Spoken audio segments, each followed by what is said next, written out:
All right, what's going on, everybody? Episode 5 of the Underground Runaround. I'm your host, Brad Ross, and our guy over there to the left, PavDaddy. What's up, dude? I like how I glow like a ghost on this. It's your screen, baby. It's your It's screen. awesome. Still. How was Christmas, dude? Christmas was pretty good, man. Pretty Hell yeah. good. Santa didn't miss the house. No lumps of coal or nothing this year. We did pretty good. Oh, Riley got coal once. We stopped giving it to her, but she needs a lot more of it.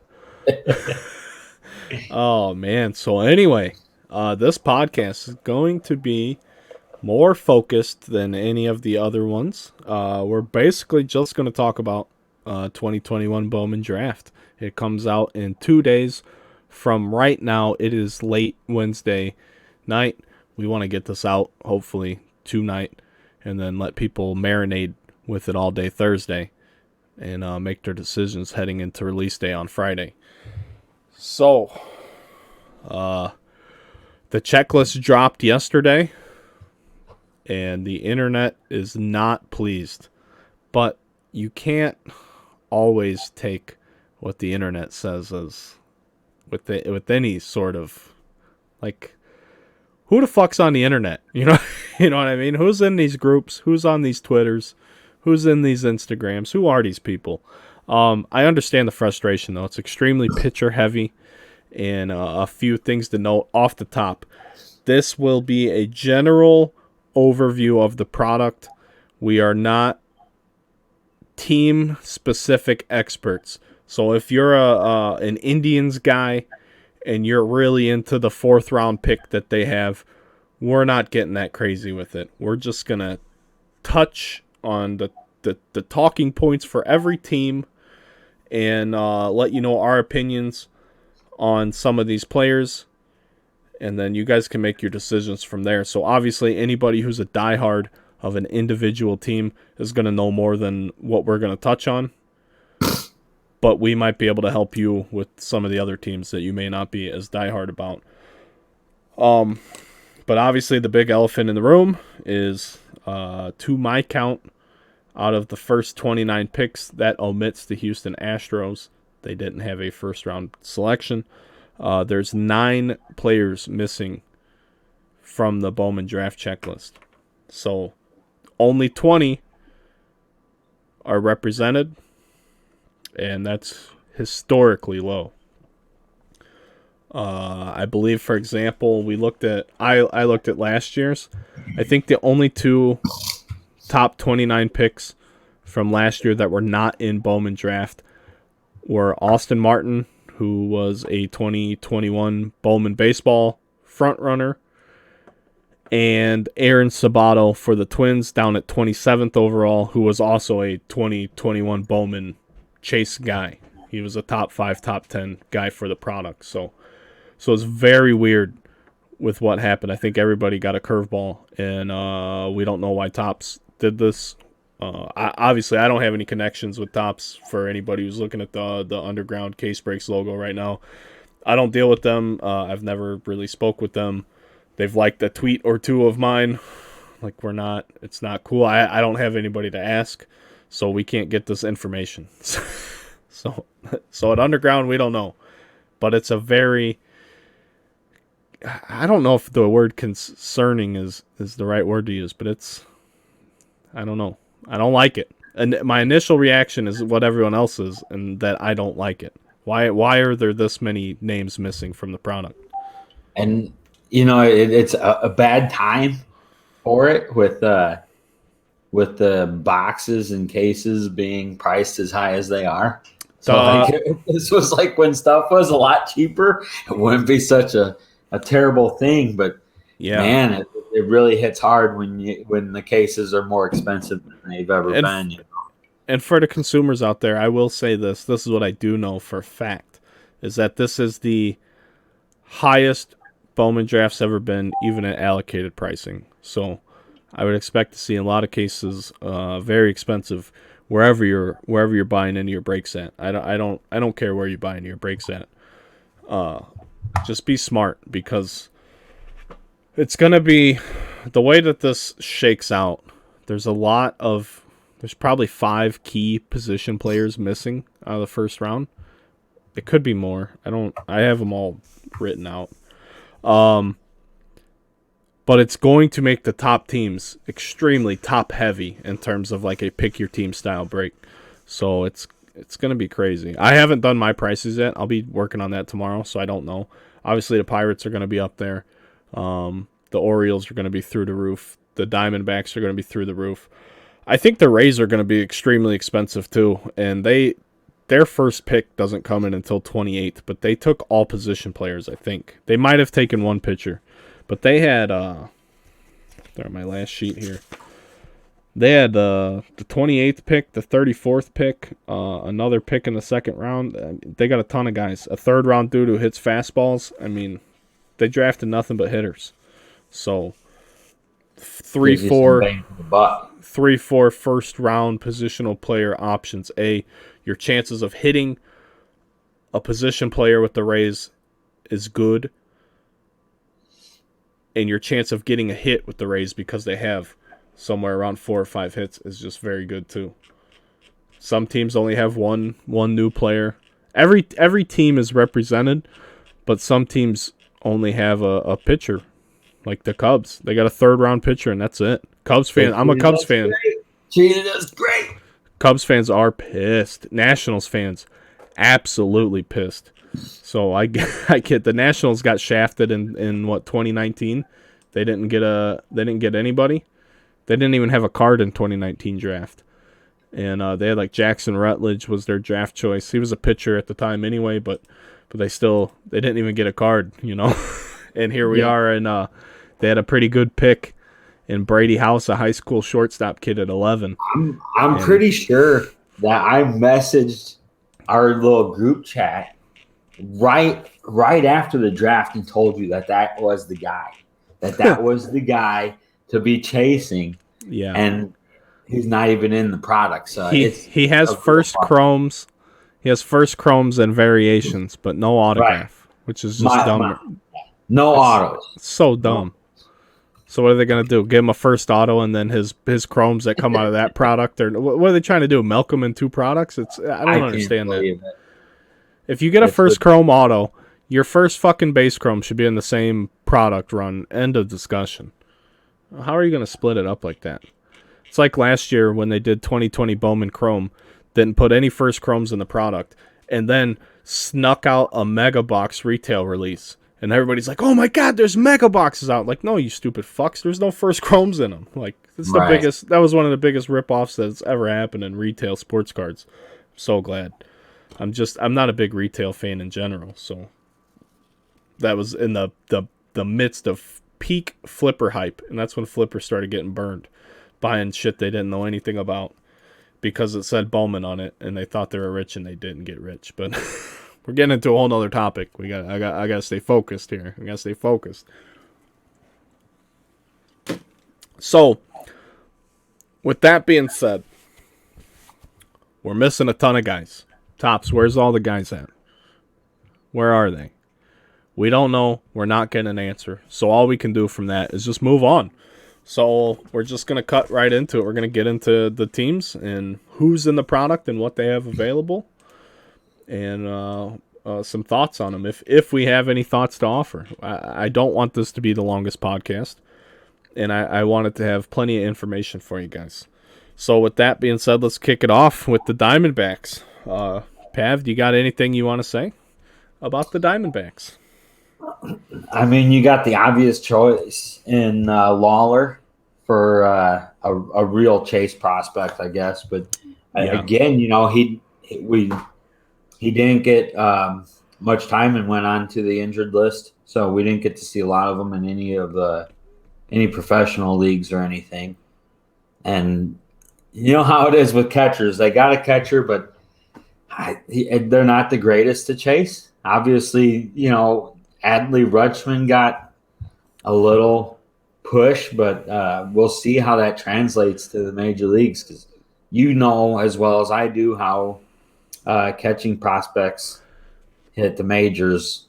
You don't see a lot there because they don't get the at bats, right? So Right. No catcher plays every day anymore, it seems like. Right. But one thing I did notice, and this is just generalized over the amateur catcher position, is a lot of these guys, when I was reading up on them, most of them said, like, we don't expect this guy to stay at catcher, or the organization might choose to move this guy to maximize their offensive potential, things like that. So it seems like they don't want anybody who has any sort of real projectable bat to stay at catcher. So Right. the one thing I will say about the Diamondbacks, outside of Jordan Lawler, who is absolutely a top 5 chase guy in the product, probably he's top 3 in my book. I don't have a 1, 2, 3, 4, 5, but Lawler's definitely a top guy. He draws Bobby Witt Jr. comparisons, who was the minor league player of the year last year. He was the number 2 overall choice in the 2019 draft. And a lot of the scouts say that at their respective stages, where Lawler is now and where Witt was then, that Lawler is a more polished bat. So that's a hell of a statement to make, which makes Lawler at the top of the fucking list for me, because I'm big on Bobby Witt.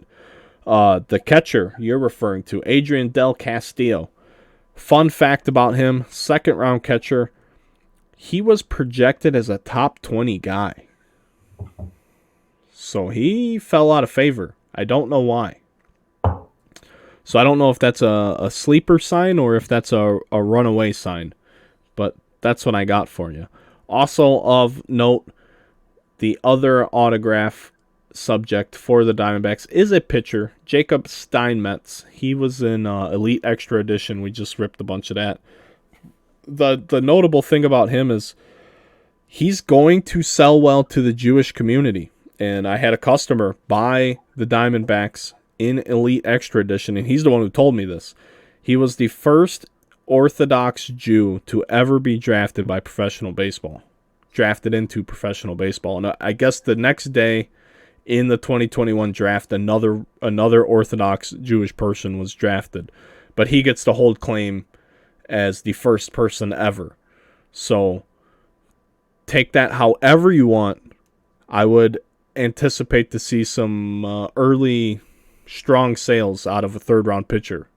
Relative to third-round pitchers, I feel he's going to sell well because there's a community of people behind him. Just like, excuse me for a second. Just like with like Ohtani in the Asian community, like when he came over in early 18, that was a huge market. Those are the only times I ever flipped Topps Now autographs of Ohtani. Bought them from Topps, sold them on eBay, shipped them with insurance, still made a profit. And we're talking early 18, long before there was any type of hobby boom. But it was the Asian community getting behind their guy. So I would assume the Jewish community, and I don't want to sound disrespectful in any way, but I would assume they're going to be getting behind their guy as well. And that's about it for the Diamondbacks. So I think well-rounded for their checklist. They're going to be a very expensive team, and even as their talent goes down the line, there's still some draw for other cultural reasons outside of the actual baseball side of things. Yeah, and I one more thing on Lawler is I do like his size. Well, with me, I'm a size guy. Like, yeah. Well, time out, pal. But you got to. I don't notice. I don't know nothing about this. You look at all of professional sports, and it's definitely people are bigger. And there's not a lot of small guys that can compete in the top level of sports. So he has that advantage. That's going to be good for him. This just says, how are you more polished than Bobby Witt? And Bobby Witt, look what he's done in his 2 years in the minors, and missing a year with 2020, missing a developmental year. And he's still just absolutely a force. So for scouts to say that type of stuff about him, I don't know how you couldn't. I don't know how you couldn't be any higher on the guy. He's absolutely, undoubtedly a top guy for me in this product. I value him more than Henry Davis, who was the number 1 pick. Obviously, because any high school player that gets drafted, I just automatically give them a higher ceiling.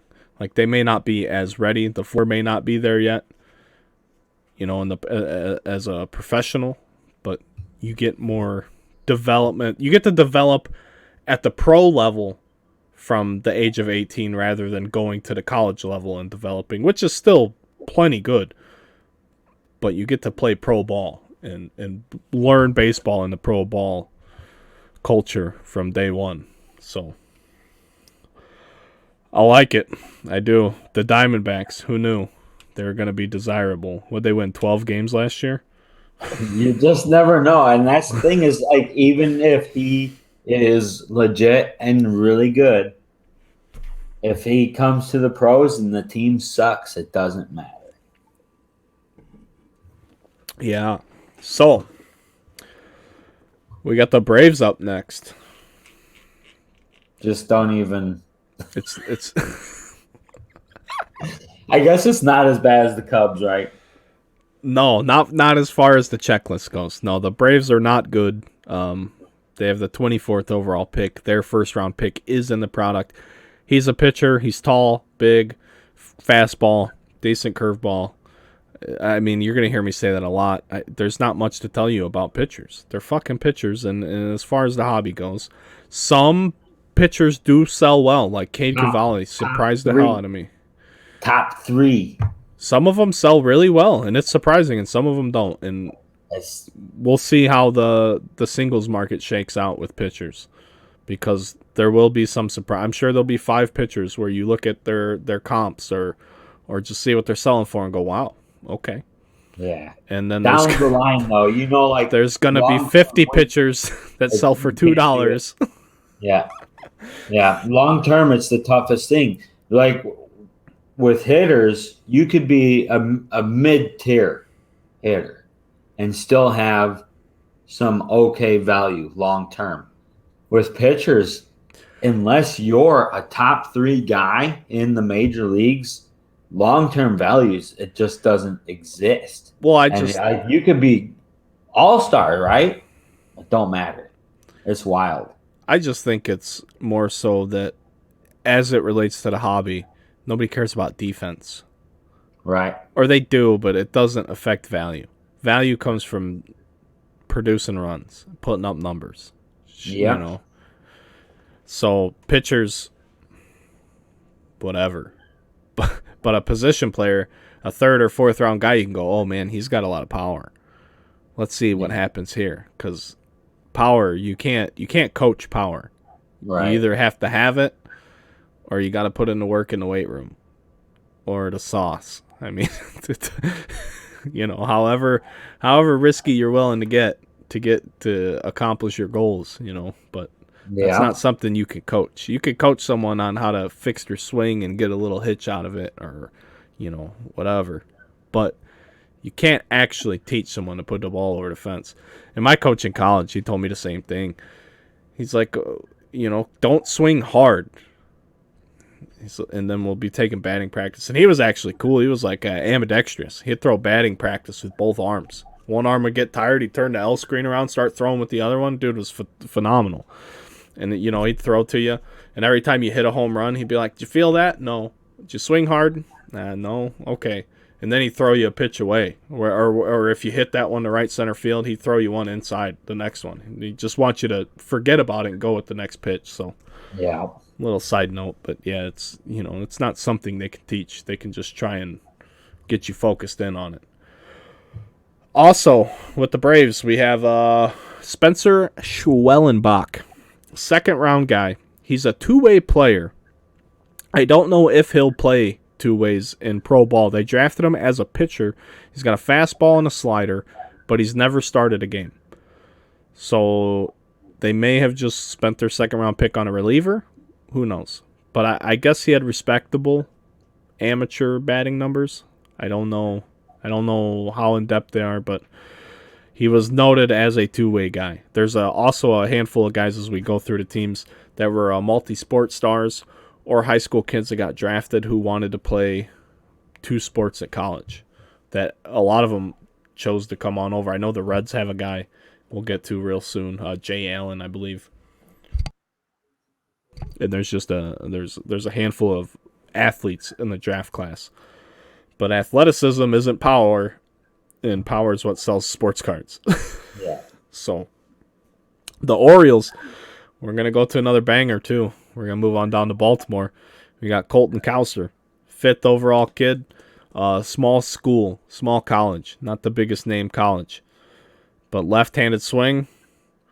They said he was a late bloomer, and as he's gotten a little bit older, he just keeps getting better and better and better. So he's another exciting guy, another top guy for another year. Baltimore's going to have another, this is like the 3rd straight year. Baltimore's having a huge Bowman Draft guy to go after. So we will see. He went to Sam Houston State. I don't know much about old Sam Houston State.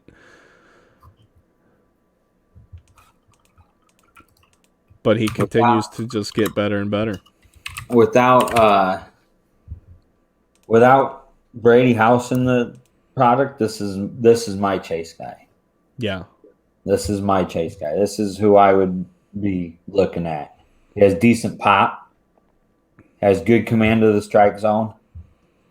It's going to be interesting to see, if he can put it together. He has his road to the MLB can be a little bit quicker than some guys, so we'll see. Absolutely.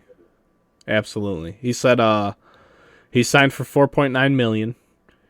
He hit 522 at-bats at rookie ball, so they sent him up to low A, and at low A for 25 games, he hit 347. Knocked in 26. So he's already succeeding at low professional baseball. So I would expect him to be in Double-A next year. And I always say once you get to Double-A, anything could happen. You could be in the big leagues the next day. It's getting to Double-A that's the big hurdle for young, especially high school and international guys. But he's a polished collegiate hitter. He's a little bit older at 21, but he's got a more straightforward path to the big leagues. Because once you get to Double-A, you're an odd injury away from getting an emergency type call-up. I think Juan Soto got plucked right out of Double-A. I mean, it happened. Kyle Schwarber, being a Cubs guy, he got plucked right out of Double-A. He was just hitting so good they couldn't not bring him up.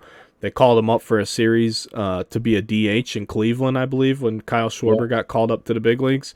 Yeah. And he got like 5 hits in the weekend, and they're like, fuck, what do we do with him now? Can't send him down after that. Hit a couple home runs too, right? Something like that. He came up and he hit so good they couldn't, It's like, what do you do with him now? So that's what Colton has going for him. Also, they took a second baseman in the second round who led all of Division I in hits in Connor Norby. So he led all of collegiate baseball in hits last year. So that's another. He went to East Carolina. I don't know if he's going to be a big hobby draw because I don't know what type of power the dude has. He's obviously a singles hitter. Right, and playing second base. Right. He had 102 hits last year.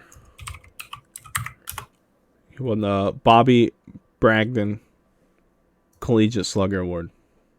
Bragdon. Sorry. So that's what we got going on with Baltimore. They got 2 position players. Can't say that for everybody. It seems like we're hitting all the big bangers here early. Just going down the list. The Boston Red Sox. Another top 3. These might be the top 3 guys. Cowser, Lawler, and then we're going to get to Marcelo Mayer. 4th overall high school kid, who is another huge, well-regarded. Scouts gush over him, comparing him to Corey Seager. They project him to stay at shortstop. So it's not like he's just the best kid on his current team, and that's why he's the shortstop. No, he's built for it. Tons of raw power. Said he's got a fantastic left-handed swing. He's the top guy, no doubt. I mean, no doubt about it. The Red Sox may be the most expensive team, honestly. They could end up going that way. He is the youngest position player drafted. He's the top high school bat drafted. So he's got a lot going for him. And the Red Sox are a pretty sizable market, too. So they will be in demand. And then you add a guy to the mix like that, and that just makes it even more in demand. It's almost as big as the Yankees getting a top guy. You know, it's a big organization to have a big hype type player. So it could be very interesting. Yeah, it looks like he's been on the radar for quite a while, I'd say. He hit 275 in 91 professional at-bats coming straight out of high school. So knocked in 17, 3 home runs. The sky's the limit. Basically, he's 19. Who knows? Who knows what's going to happen? Yeah, he was assigned to a MLB development camp when he on like 17 and under a couple years ago. He was the Collegiate Baseball National High School Player of the Year. He's the guy for high schoolers. He was also named Mr. Baseball California State Player of the Year for the 2021 season as well. So he's fantastic. He also had a 2.0 ERA over 5 pitching appearances as well. So I would not anticipate him to pitch, but I believe he does have a good arm, and like I said, he's going to stay at shortstop. He's a legitimate shortstop prospect. It's not like how you look at the draft list and every player on here is listed as a fucking shortstop in the first round. Mayer, shortstop. Lawler, shortstop. Brady House, shortstop.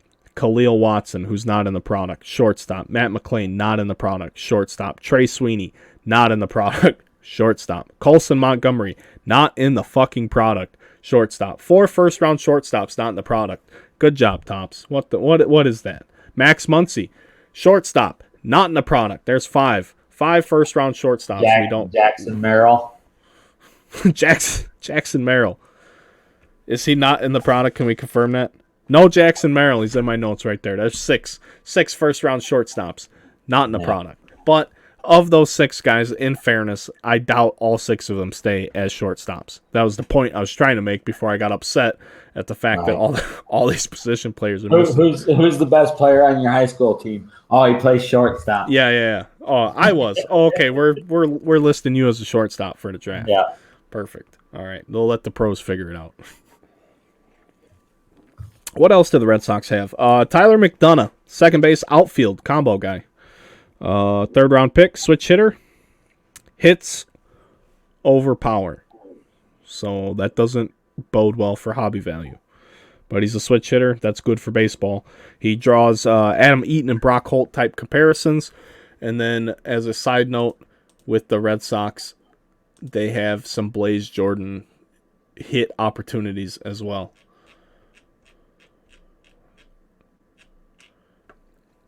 A lot of those hit, but not with power guys in the product this year. There is a fair amount of contact-heavy guys. Contact and some speed. There's not a ton of speed, but there are some actually incredibly speedy guys. When we get to the Rockies, we'll talk about that. They have a top 10 guy, but unfortunately, he's got a lot of speed. But you can't dismiss him as having no power because he seems to be a legitimate high school player too. We'll get to. So next up, that's the Red Sox. Marcelo Mayer. He's the top high school guy. That's what everyone's saying. This isn't what I'm saying. We're just doing research. We don't scout these guys. I've never seen them play baseball in my life. We're just trying to inform you guys on what's out there if you don't have the time to do the research yourself. He's the guy as far as high schoolers go. I still like Lawler more simply because of the Bobby Witt comparison absolutely floors me to make that comparison. So I really like Lawler. I really like Mayer. Colton Cowser's maybe the best college bat. But moving on, we got 4 down. The Chicago Cubs are next. There's nothing to talk about with the Cubs. No. Their top guy is a only pitcher. diehard Cubs fans are buying that spot in the break. Yeah. Yeah. So the Cubs' top pick was a pitcher out of K-State. He's not in here. Their second round bat, what's his name? Triantos. Yeah. He's not in here either. Yeah, he would have been a decent hit. I want to check though, because I think he may be a guy with first chromes. No, he's not. There were I just heard a lot of mumblings yesterday that there was a few first chrome guys that weren't getting autos. Like what's his name? Like Brady House. But Brady House is the only one I confirmed with the checklist. So the Cubs, they suck as far as this goes. Drew Gray is their only representation. He's a third-round left-handed pitcher who's 6'3". He's got a good frame. Throws in the mid-90s. For whatever that's worth, everybody throws in the 90s. So what are we really saying? I don't know. So you're gonna hear a lot of that out of the pitchers. Moving on to the White Sox on the south side, their top pick is Colson Montgomery, a kid from Indiana, high school kid. He's not in the product, though. Sean Burke, third-round pitcher. It's a fucking pitcher. That's really all there is. Wes Kath, second-round high school third baseman, though. He's the guy worth noting for the White Sox. This guy could be a gigantic sleeper, and I'm a Cubs fan saying that. And I only say this because he's got a solid left-handed bat. So I guess he got a good stroke, and the scouts seem to like him. So for being a second-round guy, he's a third baseman. We know that's a power position, generally speaking, and for the hobby, that usually could bode well. So Wes Kath could be somebody to look into because the White Sox might not be extremely expensive, but they may end up being more expensive than you think, just because with the lack of big names and the lack of first-round picks, some of this value's got to get spread around the product, because the Diamondbacks, the Orioles, and the Red Sox all can't be $1,000 each. It's just not feasible. Also, of note for the White Sox, Yoelqui Cespedes does have some. He has an image variation auto and an insert Invicta auto. Those Invicta cards look really nice if you haven't seen them yet. I wonder how frequently we will see them. Who's after the White Sox? The Reds. Cincinnati. They are missing their top guy too. Matt McClain, shortstop, 17th overall. But the Reds still have some good things to talk about. With Andrew Abbott, second-round left-handed pitcher with a few decent pitches. The notable thing about him being a pitcher is his curveball is his best pitch. And you don't hear that too often out of a lot of amateur pitchers. So he's a left-handed pitcher who's a curveball first. I don't know if that means he's Kershaw 2.0. I don't know. But he goes curveball, fastball, then change. After that, we have Jay Allen, high school kid. He's just an athlete. Some people that I've seen really like this guy because how athletic he is. I don't know. I have literally no thoughts. The scouts rate him out, so we'll talk about for anyone who doesn't know, I would assume all of you that are listening to this know. Baseball scouts on a 20 to 80 scale. That's how they assess talent. And I think I put this somewhere to explain this. I did. So 50 on the 20 to 80 scale. 50 means you're an average big leaguer, or that's what you project out to be. 45 means below average and farther down. And 55 is above average. 60 is plus. 65 is better than that. 70 is plus. And 80 is just you're as elite as it gets. Like nobody gets rated at an 80. Nobody. So just for anybody at home that doesn't know, if we start talking about numbers, because a lot of the talent gets evaluated on the scale, we're just sharing that along with you guys. So for that exact reason, Jay Allen is basically average across the board right now as it sits. But who knows? He's an athlete. He could develop more or less somewhere else. I would have to think his potential is maybe a little bit better than others because he's such a good athlete. But I don't know anything more than that. I don't know how. He's someone I might chase. Yeah, and someone I might chase if the value, if that's going to be a cheaper team. I don't know. It would probably end up being a little bit more expensive team. But if that's a cheaper team, that's somebody that you can actually maybe find some decent value in. I think they're going to be a heavy middle to upper team, though, even without their guy missing. Because of that guy, Jay Allen, who I don't like. I don't like him. But they have Jose Torres, who's a third-round high school kid. Great defense, below average bat.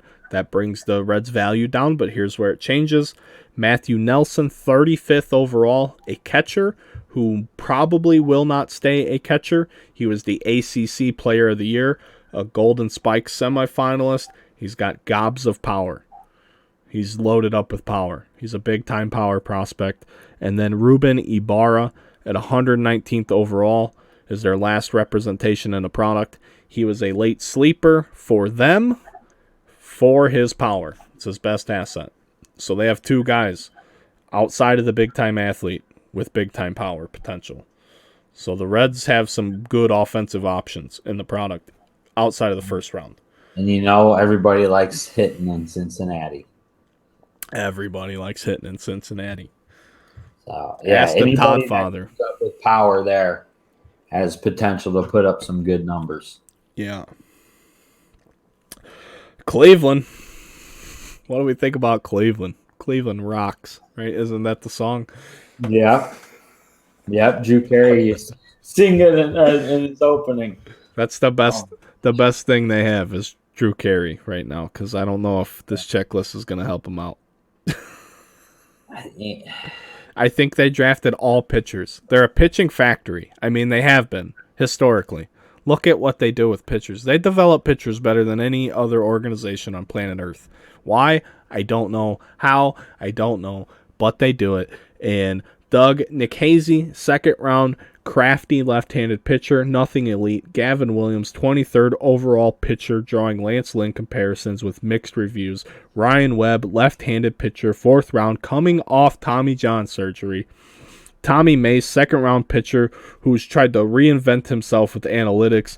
And then they have this other guy, Tanner Bibby. It's all pitchers. It's just more projects for them, is I think how they see the draft. Oh, let's just draft pitchers, because that's probably what's good for them. I mean, they make a living developing pitchers and trading them to get what they need. So that's all I got to say about the Indians. Boo. Too many pitchers. Too many pitchers. They have one of the biggest checklists, and it's all pitchers. Yeah, you want to get a hit. You want to get a hit, get the Indians. And that's the thing. The Indians are going to be probably more expensive than people will want them to be, because just for the chance that they will hit is far greater than most teams. They have 5 different players. Most teams only have 1 or 2 guys. Just the odds. Just on an odds thing. So it sucks, but it is what it is, man. The Rockies, though. I like the Rockies. Zach Veen last year. People like Zach Veen. Now we have new high school prospect. Extraordinaire potential. I'm going to use the word extraordinaire. Prospect extraordinaire, Benny Montgomery. Maybe the fastest player drafted. Some scouts gave him an 80 in speed, which means he's got fucking wheels, man. Means he's an absolute burner. So what do you think about, guys, when you think about burners? Think maybe good contact, can go run it down. That's about it. Speed guys get pigeonholed into being these speedy guys that can't do anything else. But wait, the scouts say he has tons of raw power. And I think they use that word raw because they're not fully physically developed yet. So that bodes well for him. They say his swing isn't very smooth, but he did fine on the summer circuit this year. So he just might have an ugly swing. But if he's hitting the ball, who gives a shit? That's why I get irritated with analytics and metrics and exit velos and launch angles and all that. If the guy's hitting the ball against competition amongst his peers at the pro level, what are we bitching about? Tweak them along the way. Speed and power. If you can put together speed and power, you think about those guys That's some of the biggest hobby money there is. Why do we love Mike Trout? Because he's got speed and power. Why do we love Mickey Mantle, Willie Mays, all those guys? Speed and power. If you could put it together, that's hobby gold. So that's going to be a chaser for a lot of people, I think. He's you can't call him a sleeper. He's the 8th overall pick. Right. But I definitely have my eye on him big time. Big time. Hunter Goodman, a 4th round catcher with pop. I said that earlier. There's a lot of catchers in this draft, but they specifically say, a lot of scouts say, we don't know if we'll keep so-and-so as a catcher because we want to maximize their offensive potential, or we just simply don't think they're good enough defensively. But that doesn't matter for the hobby. All that matters is what you can do with that bat. I mean, yes, it does. It very slightly matters what you can do defensively. But your offense is always going to win out, especially if you can hit the long ball. So, like I said, 4th round guy, but he's got some pop. So that's a good addition to the Rockies. If power's your best tool, that's all I care about. I mean, as far as selling cards go. Jaden Hill, 2nd round guy, right-handed pitcher, big fastball, coming off Tommy John. He had it in April. You're gonna see that a few times throughout this rundown. This is what I say this all the time. Tommy John is like expected nowadays, and clearly the organizations do not care. They're drafting these guys knowing their elbows are blown out, feeling that their medical staffs are competent enough, they have enough technology, enough ability, enough science to get these guys through the rehab the way they feel they should go and get them ready to be their new investments. So Tommy John is a thing of the past in terms of being like a black eye.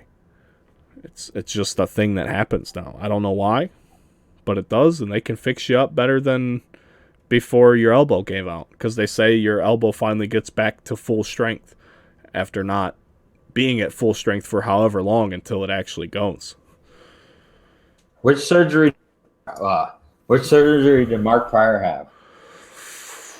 I know he had an internal stress fracture in his elbow, or a microfracture. He had a microfracture surgery. Yeah, whatever he had, that was one that they couldn't fix. I think he's about one of the last guys that was that good. Like a line drive off the elbow or something. His was totally unrelated to actually pitching. His was related to actually getting hit with the comebacker. So yeah, like the torn labrum is still a big deal. It's not the kiss of death it used to be, but I don't know. I don't want to say just a random number of 20 years ago, or it wasn't that long ago where Tommy John was the kiss of death. You know, if you blew out your UCL, you're done, bud. Sorry. Thanks for pitching. We can't help you. And now it's like, fuck. What do you? Oh, yeah, dude, we're going to have you back twice as good as you were because you've probably been compromised for the last 10 years of your career. Here, let's fix it up. Now you got a brand new elbow. That UCL is ready to snap some curveballs, baby. Let's go. I'll tell you, with the way the league is now, too, they don't sign guys to be great for 10 years. They want somebody to be good for 3 years. So, I mean, if they could put you back together and get 3 years out of you, they're totally happy with it. But the Tommy John, like you're better than you were before you got hurt now. It's crazy how far that's come. Who else? Joe Rock. He was a competitive balance round B pick as a left-handed pitcher. And I literally wrote right here, there's only so much I can say about pitchers tonight. Seems to be a bit above average. McCade Brown, right-handed pitcher, 3rd round, big fastball. I mean, I'm saying the same shit about all these guys. You had a Tommy John guy and some other guys. But the big takeaway from the Rockies, Benny Montgomery, high school guy, huge ceiling, huge speed. Hopefully the power follows. And then you have this other kid, the catcher. 4th round pick, Hunter Goodman. I think pitchers are probably harder to predict than any other guys. I mean, you look at like the 1st round pitchers from the last 10 years. I wonder what the percentage of guys that actually last more than 3 years in the major leagues from being a first round draft pick as a pitcher. But I just want to look up the 15 draft. I think 2015 was Walker Buehler's draft, and he's like one of the best pitchers in baseball today, in my opinion. Yes, he was the 24th overall pick in 2015, Walker Buehler. You know who was drafted ahead of him? At 22nd, Bo Burrows. 21st, Ash Russell. Phil Bickford, Brady Aiken, James Caprillion, Colby Allard, who's a respectable big leaguer, Carson Fulmer, also a big leaguer, Tyler J. Tyler J was taken 6th overall, Dylan Tate. I mean, all these guys just average at best. Some haven't even got here yet. You never know. That's all I was doing, was proving your point. Buehler was like the 8th pitcher drafted. If people knew then what they know now, Walker Buehler had been the top guy drafted. Who were the first round hitters? I already closed it. I already closed. Yes, hang on. I know something. Keyboard shortcut, Control-Shift-T for everybody at home on Google Chrome. Brings your last tab back up in case you ever close it out on accident. I got you guys. That was actually a pretty good class. Yeah. Dansby Swanson, number 1. Bregman was 2nd. Brennan Rodgers. Kyle Tucker, 5th. Benintendi, 7th. Ian Happ, 9th. Tyler Stevenson, who was a rookie this year, at 11. Yeah. I'm just looking for the biggest names. Yeah, that seems to be about it. If you go down, are you looking? Where are you looking at that? On Wikipedia. Do you see how it marks who were all stars? Yep. How many pitchers are all stars from that draft? Just Buehler from that first round. Mike Soroka. He was 28th. He was in the first compensatory round. Yeah. So another note about here. Let's make 2 more notes just for anyone prospecting at home, because we got a lot of teams to get through still. 7th round pick, which does not exist anymore. Jake Cronenworth, 208th overall by the Rays. He ended up going to the Padres. He was a pretty successful rookie. And then moving on down to the 13th round. He's also an all-star. 13th round, 403rd overall, Cedric Mullins. Baltimore Orioles had an absolute career resurgence this year. Those are guys that'll never get the opportunity. We're not going to have those guys again. And even if you did, nobody was hunting their cards in Bowman. And those were the guys that actually fucking made it. So I am not a big prospector guy. I do this because the money's in all this prospect, but I don't want to sit up here and tell you you're throwing your money in the garbage, but Jesus. I don't like to prospect until I know 100% that they're getting to the big leagues. That's what I did with Wander. That's what I've done with the last few of my big prospect flip moves. I don't touch these guys until I know. I don't care what anybody else is saying. Here's my other thing. I just want to say this. I am not trying to influence you. I in this world of Instagram influencers and Facebook people, I want to educate you. I don't want to influence you. I want you to get informed. Make your own decisions. I don't want to tell you what to do. I don't want to tell you to go buy this or sell that or eat this or look at that or buy this or do. No, I just want you to get informed and make your own decision. That's it. That's all we're trying to do here. I don't want somebody to go 2 months from now I just lost $10,000 on Wander Franco cards because Brad was talking about it on the podcast. No, I flipped that shit last spring training, friends. I didn't even let him get to the big leagues before I was done playing the prospect game. Just saying, for me personally, when it comes to making my moves with prospects, I have to believe in my heart that they're destined to go to the big leagues. That's it. Until then, I'm not there. There's guys that I'll look at a little bit ahead of time, like Jason Dominguez. I mean, just how big he is and his age and the Yankees, everything about that situation. That's like a perfect storm of interesting prospect stuff for me to dive into maybe a little before I normally would. But other than that, I don't like personally touching prospects. I like flipping rookies. It's more fun. I like to be able to turn on SportsCenter and see what they fucking did last night and not have to go to MILB or the minor league team's Twitter page and try and find some elusive clip. And it's not a, it's developmental stuff. I don't want to have to go hunt to do it. But some people are really good at it, and some people really love it, and that's why we're doing this podcast. Back to the teams. Detroit Tigers. Top pitcher. He's not the top pitcher drafted. Top pitcher in the product, Jack Leiter, top pitcher drafted. He's the number 2 pick. They historically hold the number 2 pick out, so we're not going to complain about that too much for Texas. I would presume, beyond a shadow of a doubt, he's going to be in 2022 Bowman baseball. But as it sits now, we get Jackson Jobe, high school pitcher out of Oklahoma, the state of Oklahoma. He was the Oklahoma pitcher of the year. He went 9-0. He's a fastball slider pitcher, which is not something you hear much about because it's usually sinker slider or something like that. And he went 9-0 in high school with a 0.13 ERA. 122 strikeouts to 5 walks in 51 2/3 innings. Yes, that's high school, but those numbers are absolutely insane. The 5 walks is really impressive. That's what you really got to like. It's nuts. 122 strikeouts in 51 2/3 innings. 0.13 ERA. The dude was just, forget about it. In Oklahoma, where I assume they can play baseball all year round. Right.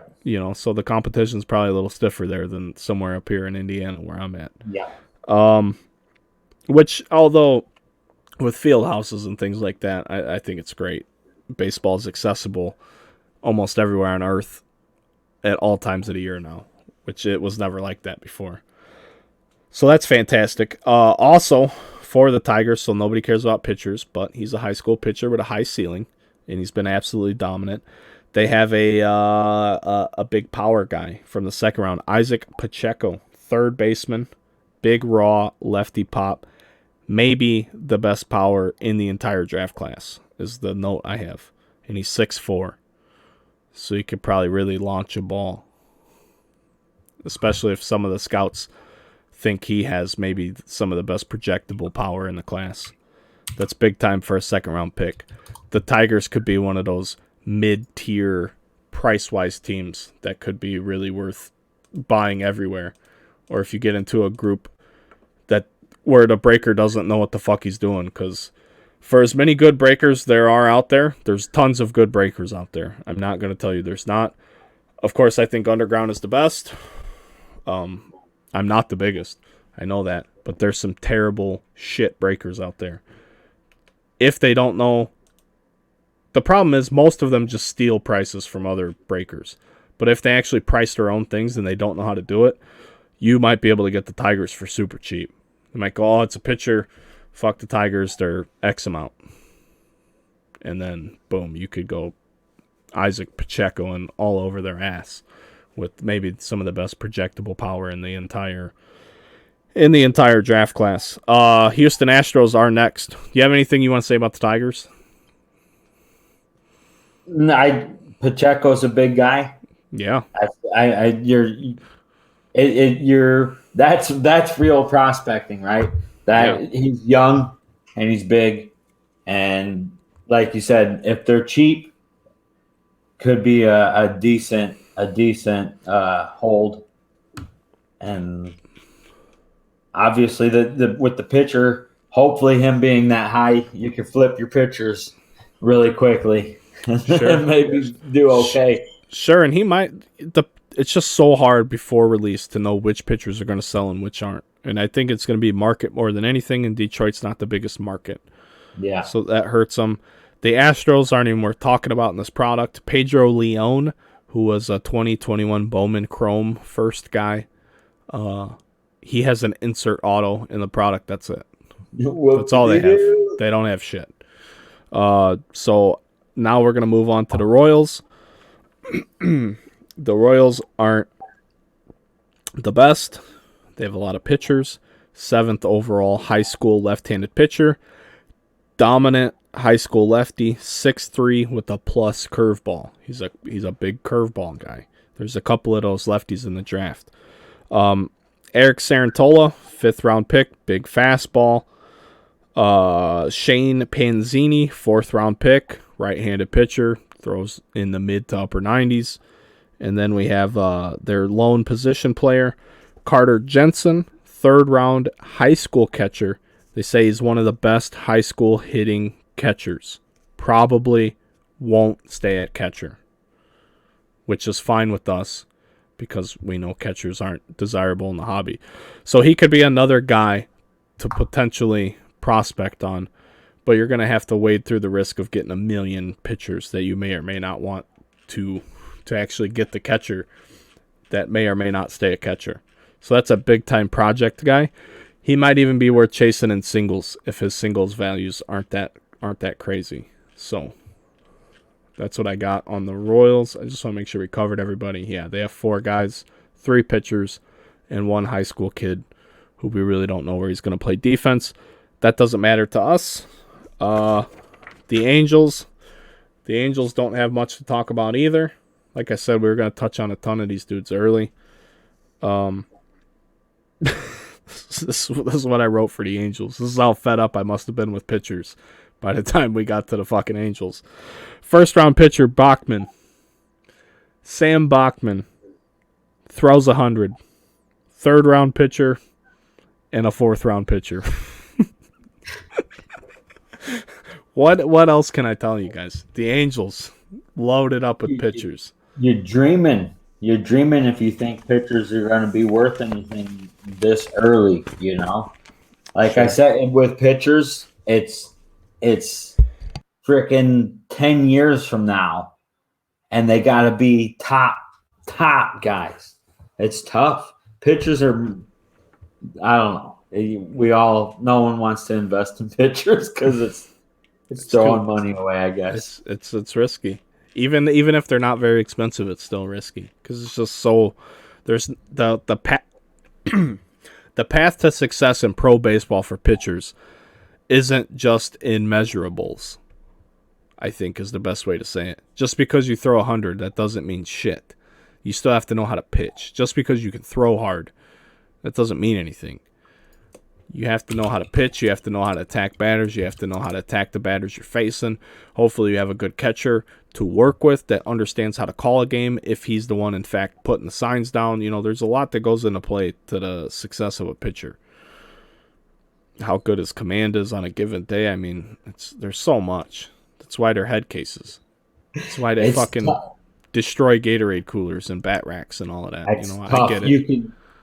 You can be like, you know, it's Michael Fulmer, Rookie of the Year, to being 3-12. I mean, when you think about like when he was Rookie of the Year, his stuff started to climb in value, and then just nothing. And even that climb isn't like Vlad Guerrero or Ohtani, how that stuff absolutely booms. A pitcher throws a no-hitter and his stuff sells for like 3 days. And then it's over. So I don't know, man. Pitchers are tough. That's why we don't like that stuff. Yep. Moving on. We got the Dodgers. The Dodgers, interesting tidbit. They only have 2 pitchers. They don't have much to talk about. Their 1st round pick, Maddox Bruns, 1st round high school left-handed pitcher. He's the first round high school left-handed pitcher the Dodgers have taken since Clayton Kershaw in 2006. 15 years. I don't know if it means anything. It's just a note. He was the player of the year in Alabama, in the state of Alabama. He was the high school player of the year. He's a fastball, slider, curveball guy. They also have 5th round pitcher Ben Kasparius. Who cares? The other note, and this is the tricky note for anybody looking for hobby information, Luis Rodriguez does have autos in the product. However, I don't think you can put too much value into your pick your team price for the Dodgers based on an insert auto. They're just so hard to hit. So insert autos, let's just briefly talk about them. They're always inherently harder to pull than a base auto, yet they sell for less money. Why? I don't fucking know. The hobby is stupid. Why is a card that's more rare and harder to hit worth less than a card that's not as hard to hit? It doesn't make any sense. But you have to understand this. That's where I'm at with it. It's stupid. Absolutely stupid. But with that being said, the fact that Luis Rodriguez, who was a top dog in 2021 Bowman Chrome, our last Bowman release with first autos, just because he's in here with insert autos in a image variation autograph does not mean you can elevate the Dodgers price to a 2021 Bowman Chrome level. It's just you're going to hit maybe one Rodriguez auto in 25 cases or something. You know, it's going to be so few and far between. They'll be overpriced. I'm sure they will. Because people will buy them. Yeah. Dodgers fans will buy them. Yeah, I need that Rodriguez, bro. All right. Well, best of luck to you. Next, another big black eye on the product. Miami Marlins. They kind of get bailed out, though.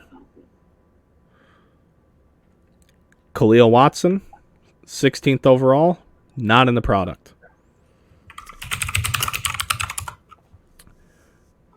Cody Morissette, their second-round guy. He is a bat tool guy, contact and power. And luckily, that's what sells the baseball cards. Yeah, he went straight to A-ball. So they didn't even put him, he's an older guy. Had played some college ball, so he went straight to A-ball. But you know how he's on the Marlins. It's the Marlins. So, like, even if any of these guys are good, they're going to end up traded to some other team before they end up in the pros. Yeah, you never know. So you got this Morissette dude. And then Joe Mack, 31st overall, the most well-rounded catching prospect. And they already say he's got a pop time below 2 seconds. So for those of you that don't know, like 2 seconds is like the average pop time. It's like a good pop time. He's already below 2, which is very good. But he's, even with that being said, he's still considered an offensive-minded catcher. So while we trash catchers because they don't play every day, they take a beating. You know, they're very important to a baseball team. They're not very important to the hobby. He's still a guy that's worth looking at. Jordan McCants, third-round high school kid, lots of speed and contact. Tanner Allen, fourth-round outfield, big college numbers. He was the SEC Player of the Year. So the Marlins have plenty of offensive potential. But they're missing the top guy. Yeah. They're missing the one guy that actually produced a little bit in his small little bit of time. Yeah, it's what a bummer, dude. He hit 3-9. Like, obviously all these guys, if we talk about any like pro ball numbers, it's the smallest little bit of time. Yeah. So you know, but like for what it's worth, he hit 394, and none of those other guys hit over 220. That's crazy. Most of them were obviously with Cody Morissette. They see something in him that they sent him to A-ball. They skipped the rookie ball, but the other guys were in rookie ball and couldn't hack it. So that's crazy too, because it's a real bummer. Tanner Allen was the SEC Player of the Year in the fourth round. The SEC is a big conference.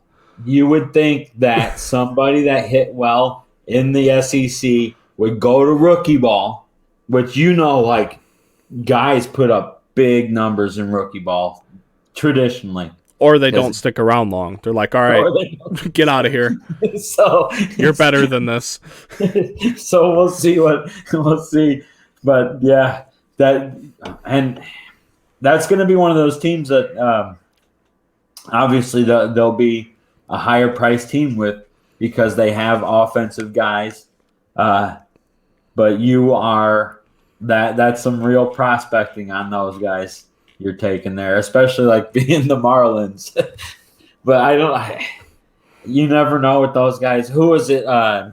Julio Rodriguez, is he with the Marlins? Mariners. He's Mariners too. Yeah, the Mariners are good at this stuff. The Marlins not so much. Who was the guy from the Marlins? Oh, it was the two brothers. The Mesas. Yeah, total fucking trash. Victor Mesa and Victor Mesa Jr. Just absolutely trash. The older one.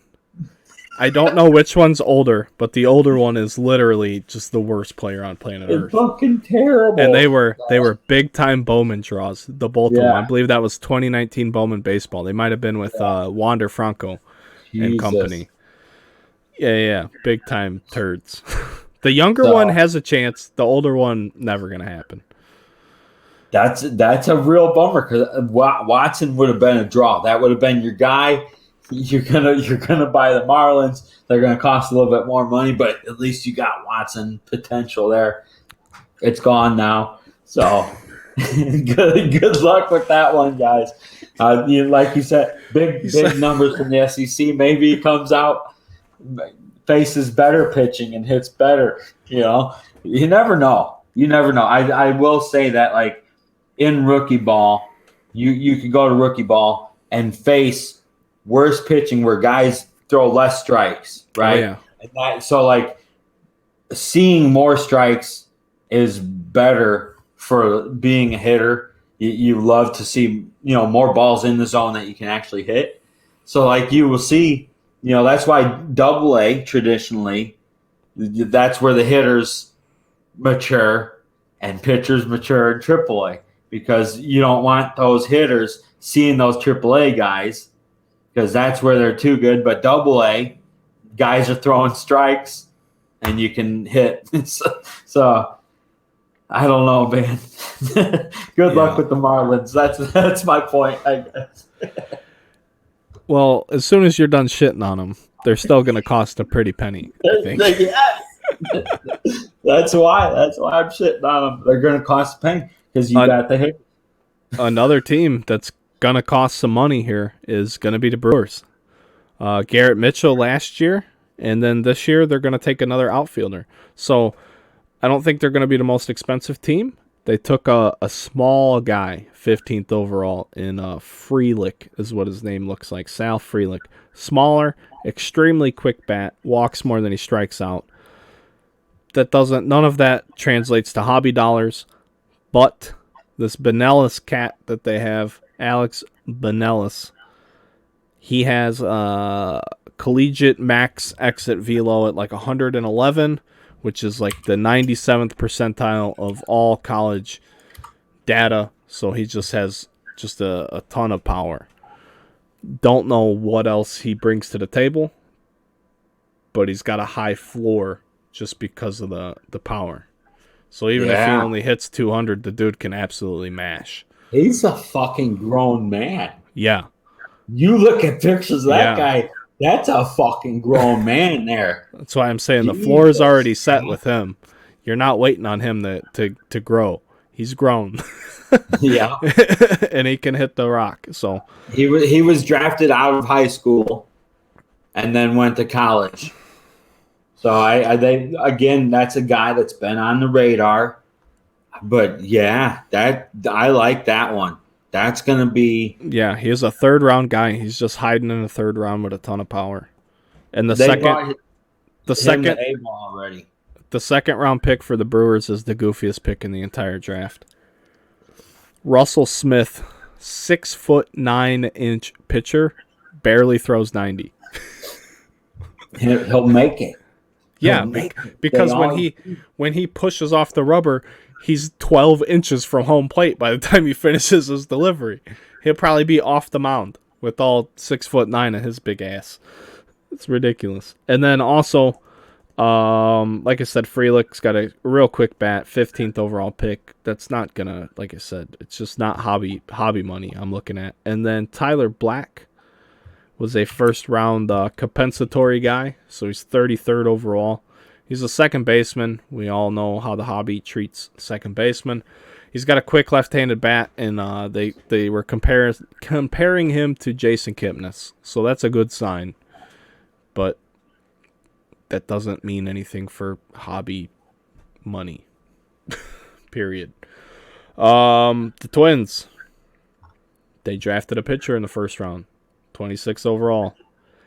His fastball is graded at a 70 though. He's got one of the highest scouted fastballs in the draft. His size and his delivery were concerns though in the notes. I don't know why. I think he's only 6 foot or 6'1". He's not the most imposing dude, even though they scout him with a gigantic fastball.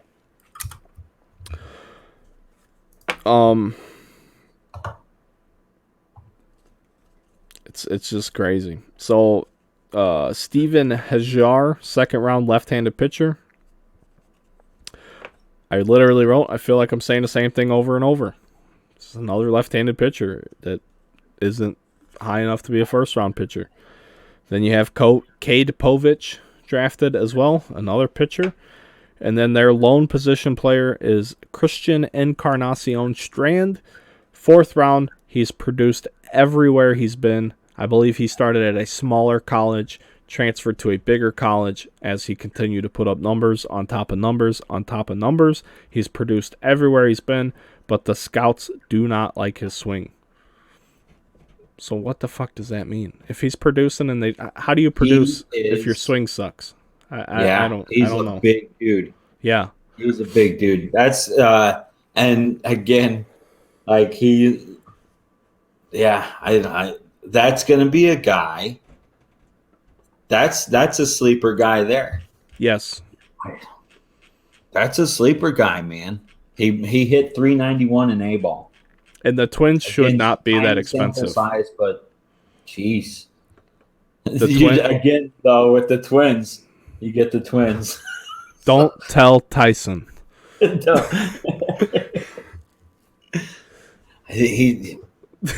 It'll be Jeffers 2.0 in the Volinsky household.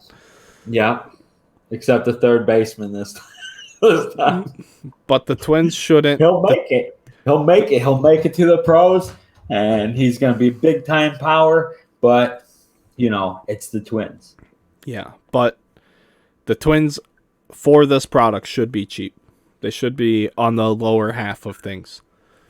So he's definitely a legitimate sleeper in every sense of the word, from price to potential to production. As long as he can keep doing steroids into the MLB, he'll be in good shape. Whoa. All right. No, I'm just joking, but he is stacked. The New York Mets. I think that's a good one. The New York Mets. Kumar Rocker never got offered a contract. Scott Boras is his agent. The Mets are worried about his elbow. Who knows? So he's off the table.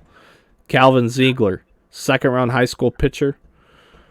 He had to come in from Canada because he had to transfer to a school here in the States because the COVID things where he couldn't go back and forth to do all the collegiate camps and shit like that. So you got that guy. And then another high school pitcher, Christian Scott, in the 5th round. My note is gross. Yeah. So the Mets are going to suck for this. Sorry to the Mets fans. Let's move on to the Yankees because Topps. This is where I think Topps made the biggest mistake. I do not know how you leave the top Yankee draft pick, who is a position player, out of the product if you care at all about your customer base. I don't understand it. just simply because he's a Yankee. Trey Sweeney, shortstop, 20th overall, not in the product. But if you put him in the product, it changes the balance. It balances out the product better. It does so much to help the balance of the checklist, of the pick your team type pricing. But no, instead of giving us that, which is what everyone needed, the Yankees fan base is so massive. You need that guy in the product. And instead, you give a second round pitcher, Brandon Beck, who's 23 fucking years old. Nobody cares. Side note, Dominguez has an image variation in an insert auto that you'll never hit.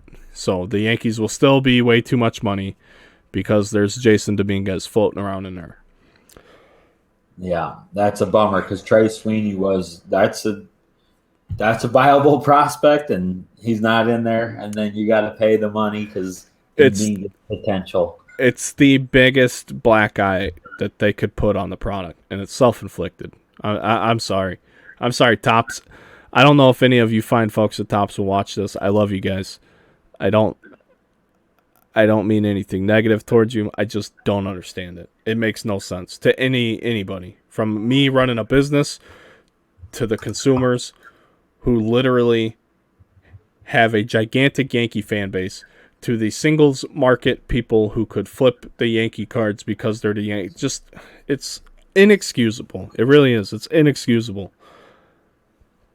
And while we're inexcusing things, let's move right on into Oakland, where they suck too for all intents and purposes of the product.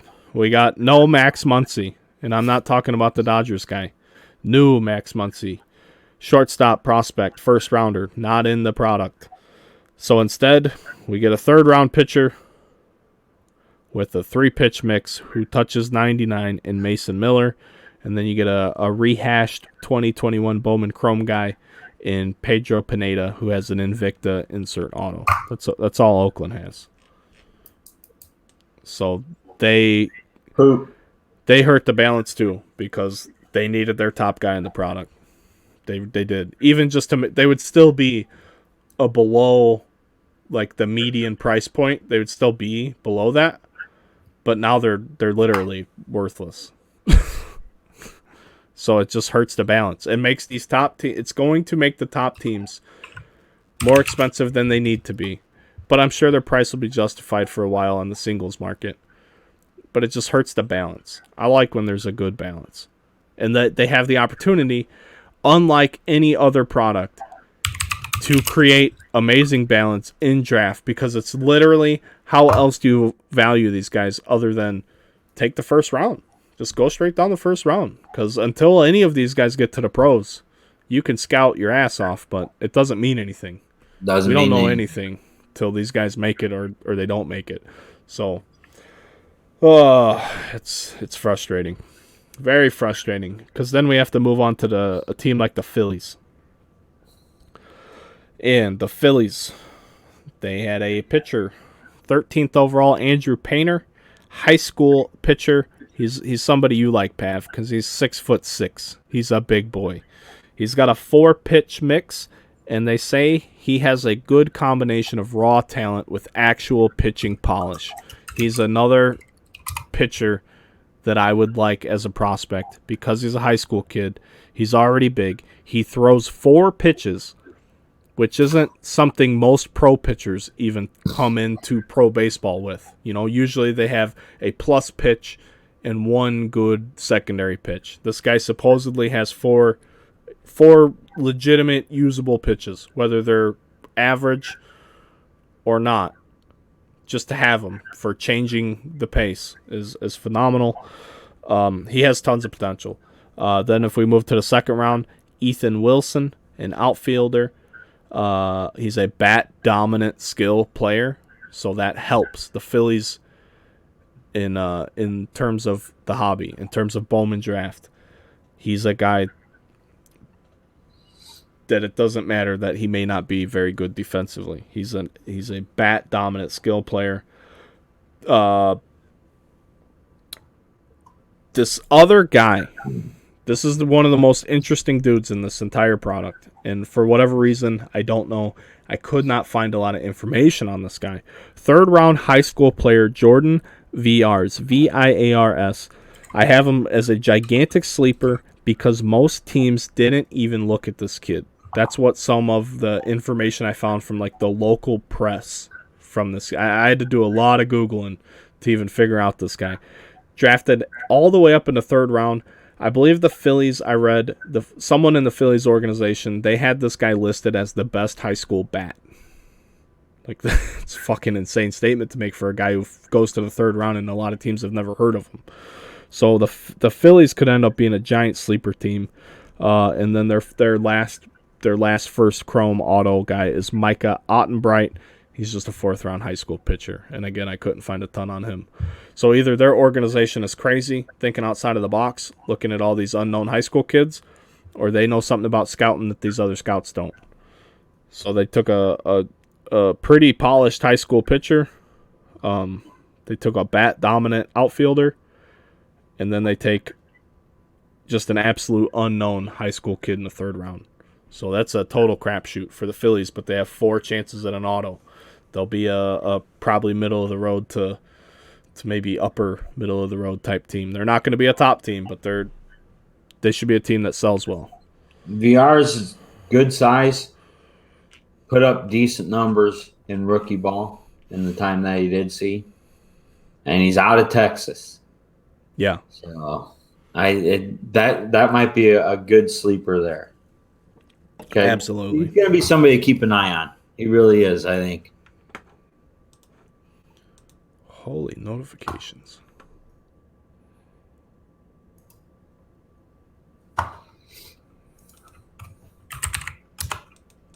You ever watch like some of the scouting videos on YouTube?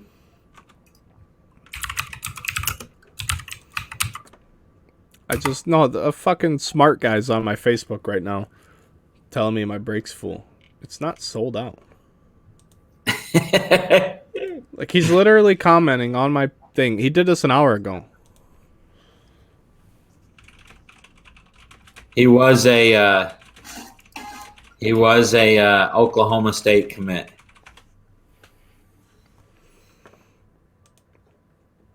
I just looked. I have all these notifications. This guy's out here, and what's bad about that is people are gonna think that I'm like jerking off and not doing my job. There's literally, the case isn't even sold out. So settle down, bud. Plus, this was already scheduled to record this podcast anyway. Back to the podcast. So the Phillies are potentially a good team. We get to the Pirates now. Number 1 overall pick, Henry Davis, catcher, clear-cut top chase guy. Whether you like him or not, here he comes. Henry Davis, ladies and gentlemen. The number 1 pick in the 2021 MLB draft.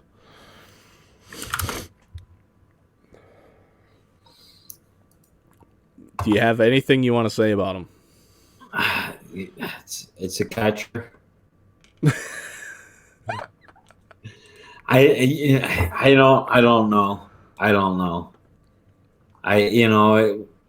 Like, even if the guys are it's just tough. I guess I don't like catchers, me personally. This is opinion. So, like, with the value, and it's the Pirates. Yeah, it's the Pirates, and he's a catcher. So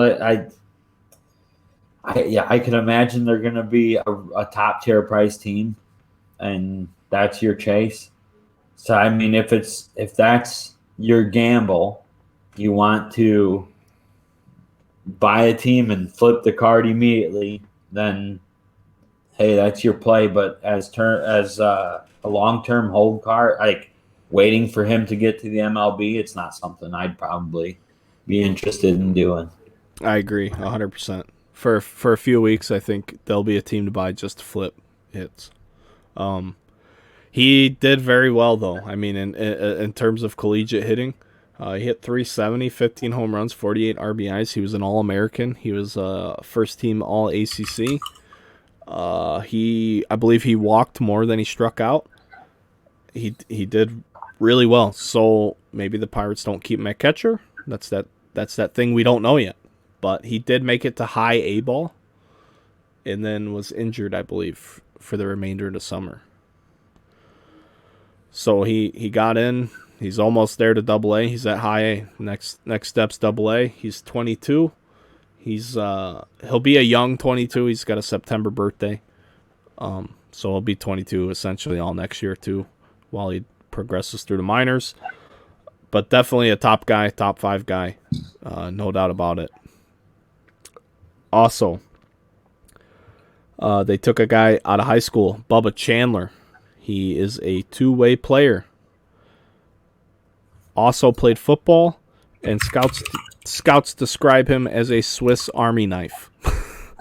So I don't know what any of this means in terms of hitting home runs and selling baseball cards. But he's an interesting guy, because it'll be interesting to see if they let him play two ways, even if they let him try, because he was a high school guy. I don't recall, I didn't make a note as what they drafted him as. Mm-hmm. Also, Anthony Solamento, second-round left-handed pitcher, said he's a big, funky left-hander, and that alone gets you to the big leagues. Being a big, tall lefty with a goofy delivery. The first thing that popped into my mind was Dontrelle Willis, but I have not seen this guy make a throw, so I don't know how funky his delivery is. They also have a very fast guy with some projectable power in Lonnie White Jr., but they say he's had trouble with velocity. He's had trouble hitting velocity. So that's always a gigantic red flag for me. If you can't,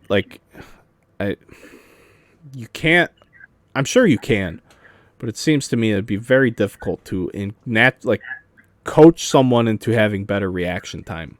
If you can't pick it up and you can't get the swing going, that's your brain. That's like neurons and shit. So if you can't hit speed, you can't hit speed. Usually it's you get so focused on the speed, off speed makes you look silly, like Javi Baez. You're so afraid of getting beat by the speed. So I don't know. That was just a note I read. It's very strange to see someone on a scouting report that was taken in the second round where it says he gets beat by fastballs.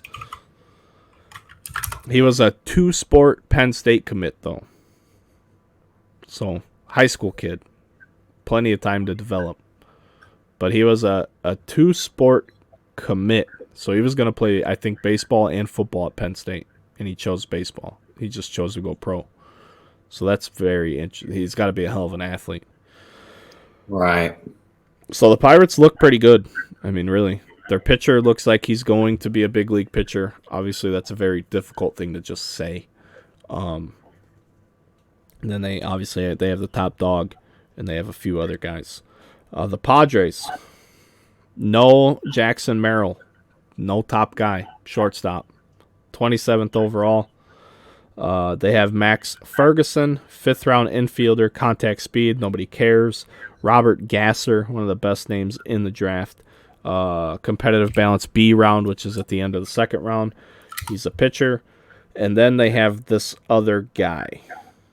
So here's the most interesting guy in the draft to me, and I believe he's a pitcher anyway. Kevin Kopps, SEC Pitcher of the Year, .90 ERA, best ERA in Division I baseball last year. What's the knock? Why was he drafted in the 3rd round? He's a 6-year super senior, and he's already 24 years old. So he got an extra year of eligibility from COVID, I believe. And he won the Golden Spikes Award for the best player in collegiate baseball last year. He had the best ERA, better than Leiter and Rocker and anyone else who was doing a damn thing.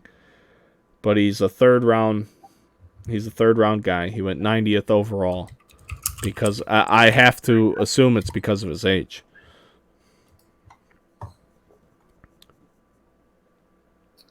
Yeah.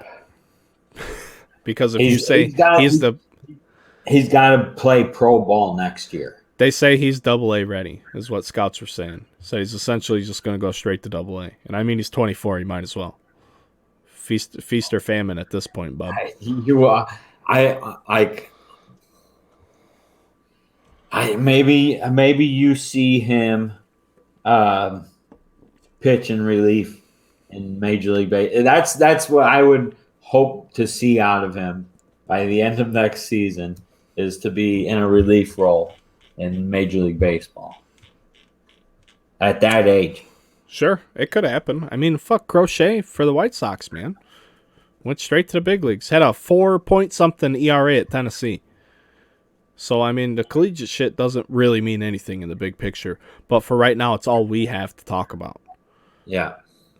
But, I mean, that guy didn't pitch a single appearance in minor league baseball. Went straight to the White Sox, and he's done fine.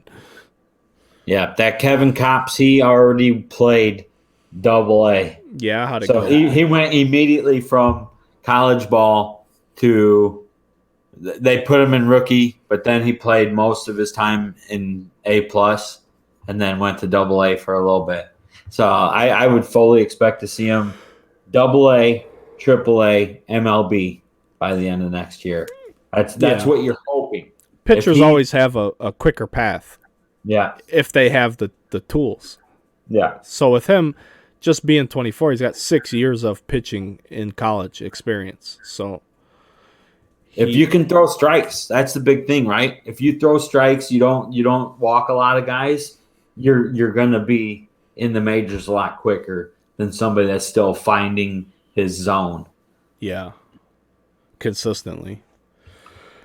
Anyway, enough about these fucking pitchers, dude. You fucking love it, dude. I don't. You love it. I love talking pitchers. I love talking baseball, but we're talking about the hobby and the damn, as it relates to the cards, and it's just pitchers ain't where the money is. The Giants. The Giants. Yep. Oh, the Giants. Guess what, friends? Guess what? All three of their first Chrome guys, they throw the baseball from the mound. Oh, yeah, so let's do this real quick. Giants, Will Bednar, 14th overall pitcher. He's got 2 plus pitches. He's got 2 above average pitches in a 4-pitch mix. So he's already got 4 pitches. Like I said, that's huge, especially if you want to be a starter. He generates tons of spin, was an interesting note. So he gets a really good spin rates on his pitches, which means his breaking balls are going to have a lot of shape and a lot of form.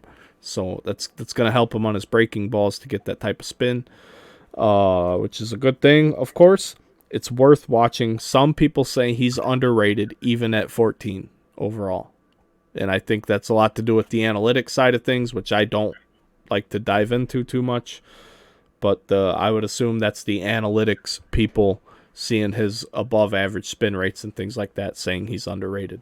But if all of those things are good and balls are still leaving the yard, then who gives a shit about your spin rate? Also, second round left-handed pitcher Matt Mikulski could end up in the pen. That's all I wrote. Basically said he's going in a bullpen. So we don't even need to talk about him. Relievers don't sell.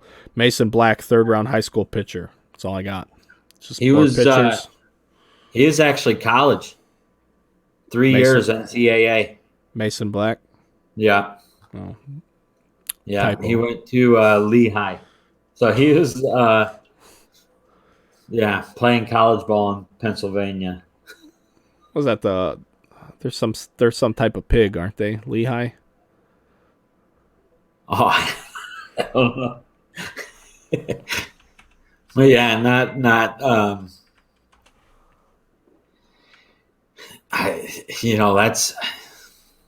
that's pretty tough, man. If you were a college pitcher pitching wrong. in somewhere like that,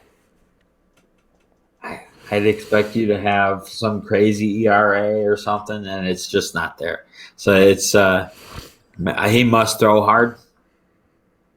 Hopefully, that's your hope. And then the only saving grace, dude, I'm just so sick of talking about pitchers, dude. The only saving grace for the Giants is they have a chance at a Luciano insert auto, which you're never going to hit. So there's that. We have, let's see, like 6 more teams to go over here. Next up are the Mariners, who are an absolute prospect factory. If you look at last year and the early edition of Bowman Draft, they had Zach DeLoach was their top guy. I'm trying to find it. Or they had Emerson Hancock as their pitcher, and Zach DeLoach was like their top position player. And he didn't sell well early, and then he got to play pro ball, and now his first Bowman card sells for a lot better than it did. So those are the types of moves you're really looking to find before the cat gets out of the bag. Zach DeLoach for the Mariners from last year's draft class is a prime example of a sleeper type player that you want to be looking for now, where you can get him for a good price and then be sitting on however many you want to sit on, and then wake up one day when the hobby wises up to it and goes, holy shit, his card's just tripled. Like, ideally, that's the type of move to make. But as far as it relates to this product, we have the second catcher drafted. The Mariners got Harry Ford, but he's an athletic guy, and he's probably not going to stay a catcher. He's got good contact, good power. He's a good athlete. He's a high school kid. And all of those things bode well for prospecting. Yeah. So if you could just forget about the fact that they list him as a catcher, he could be a very intriguing guy, especially at 12th. Which is really, even at 12th, there's only 1, 2, 3, 4, 5 position players ahead of him because Brady House isn't in the product. Right. So I mean, he's a top 10 position player in the draft. High school kid. Forget that he's a catcher. Just know he has good contact, good power. If you're a Mariners fan, it makes it even better for you. They also took a 3rd-round pitcher in Michael Morales and a 4th-round pitcher who projects as a reliever. So who cares? The only other note with the Mariners is that Julio Rodriguez does have an image variation auto, and he has an image variation card. So he'll have a base card, and he'll have a variation card as well. So there's some J-Rod to chase, but again, it'd be very, very tough to get any of the J-Rod stuff you're chasing. You might be better served to buy singles rather than breaks, because the Mariners could just be expensive based on the having a top high school bat in their checklist.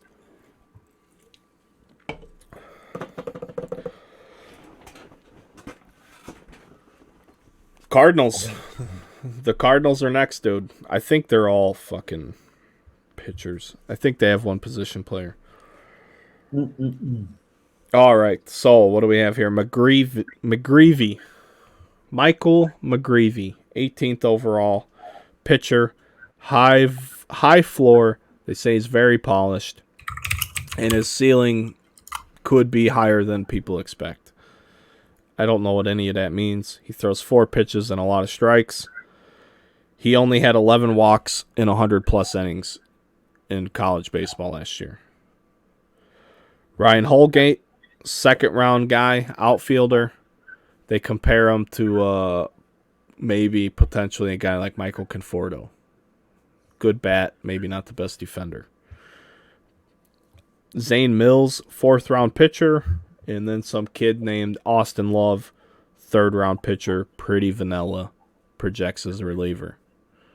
So you got the 2nd-round bat and maybe an okay pitcher at 18. There's not a ton to love, but they're not totally worthless either. But they're the Cardinals. If you're buying into Brad's breaks, get the Cardinals. I guarantee he hits whatever you're looking for out of the Cardinals. Brad's going to pull it. He loves pulling Cardinals. It's his favorite thing to do. Don't put that evil on me. You know it's going to happen. And I didn't do it. I'm going to pull a fucking Cardinal superfractor Probably Ryan Holgate. And, the Cardinals, what will happen is no one will know who Ryan Holgate is. He'll come up to the majors, and he'll be a Rookie of the Year contender. You know it's going to happen. It's what the Cardinals do. They bring up these guys you've never heard of, and then they hit 300. It's just always. They are pretty good about that, aren't they? They have one of the best minor league systems. They just produced over and over and over, right? And they're always in the mix for winning the division, and with a bunch of guys that you never heard of. It's incredible how well that they can just get these guys into. They bring their MLB ready. They are really good at developing guys to play in Major League Baseball. I would say that they'll probably be a cheaper team, right? And so I like the Holgate if he does well, which they threw him straight into Single A. So they probably see something in him.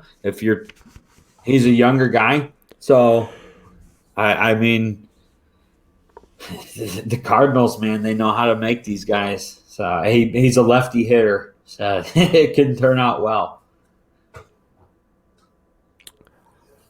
So the next team is the last really exciting team we have in the checklist, in my opinion. This might be the most exciting team to me in the whole checklist because of the options. There's no clear-cut top guy, but they just have a ton of quality talent across the board. So that starts with their first-round pick, Carson Williams, who was the 28th overall high school player. He was drafted 28th overall. He's a high school player. He's pretty polished. He struggled against top-tier pitching, but he won an MVP at the Perfect Games World Wood Bat Association's World Championships over the summer. He's got a gigantic arm at shortstop, so he could legitimately be a shortstop and stay a shortstop. We know the Rays turn out talent like nobody else's business. They're so good at developing talent and trading that talent to get what they need at the big league level. Also, 34th overall, Cooper Kinney, high school second baseman, 3-time state champion. 3 times. Back-to-back-to-back state champions. One of the most advanced prep hitters in the class. There's questions on his defense. That doesn't mean shit for the hobby. So, coming into pro ball, he's already one of the more accomplished high school hitters. So, good for him. They have another second-round guy in Kyle Manzardo. He has no issues hitting fastballs. Doesn't flail at off speed either. So I made a note about another guy who could hit fastballs and had trouble with the off speed. He seems to do well with the off speed as well. He's stuck at first base. So this Manzardo guy is locked in at first base, but they say his defense has been improving just since the time they've been scouting the kid. So they're seeing real progression with him. And like I said, he's a second-round pick who can hit fastballs and plays first base. What's not to like? And then we wrap that up with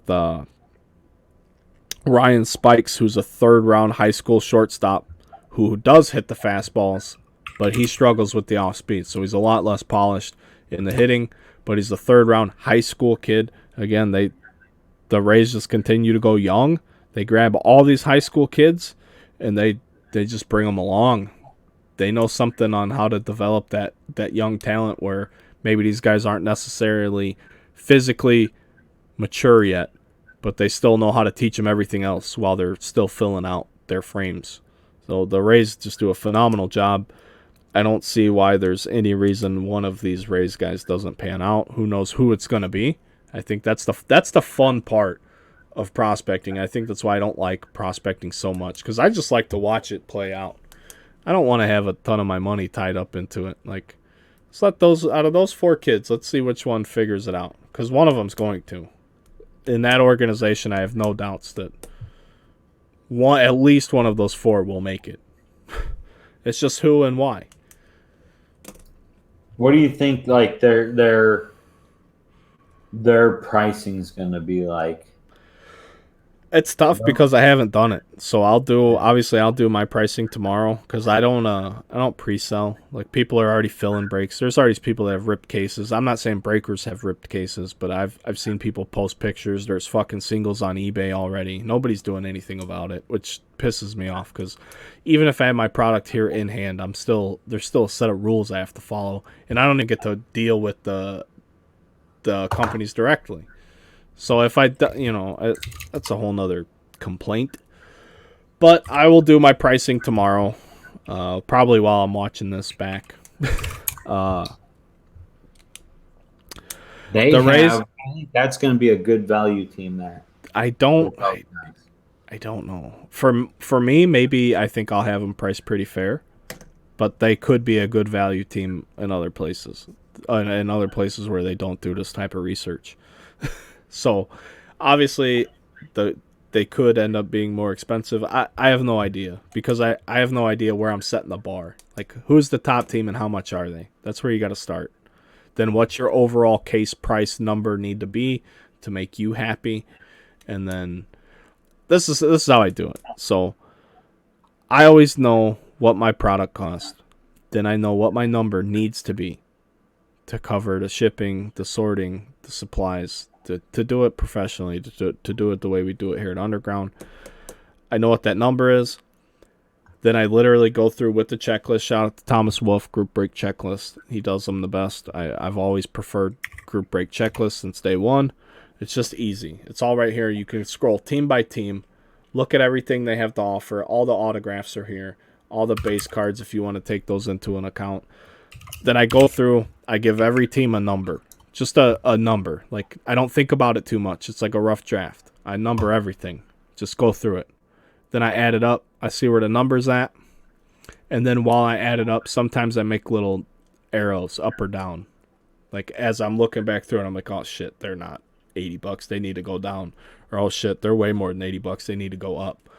So then I do that. I see where my number's at. Then I know, like, sometimes you can nail it the first time.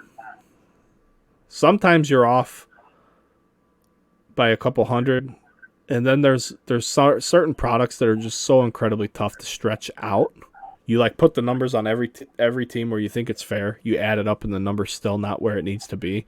That's when I'm like, okay, maybe we got to do random teams. And I think you're gonna see that in this product before it's said and done. I think you're gonna see maybe random become the favorite format over pick your team, because I don't know how long people are gonna shell out $400, $500, $600 on these top teams before the singles fall to where it makes absolutely no sense to do that as a consumer. Right. But as a seller, these top teams are gonna have to foot a lot of the bill. There's a lot of weakness here, and the Yankees, like I said, the Yankees kill it. The Yankees could have been $100 or better just to help offset some of those bigger teams. Now I doubt they're anywhere even close to that. The Yankees will be like $10. Yeah, for a second round pitcher and the rare shot at Dominguez. So it's not good. That's pricing. The Rays are a solid squad of 4 guys. Then we move on to a big disappointment, but this is the least disappointing to me. Because I expected it. Right, exactly. We knew it. No Jack Leiter, Texas Rangers. Number 2 guys, historically... Pav, I'm muting you. Number 2 guys, historically... always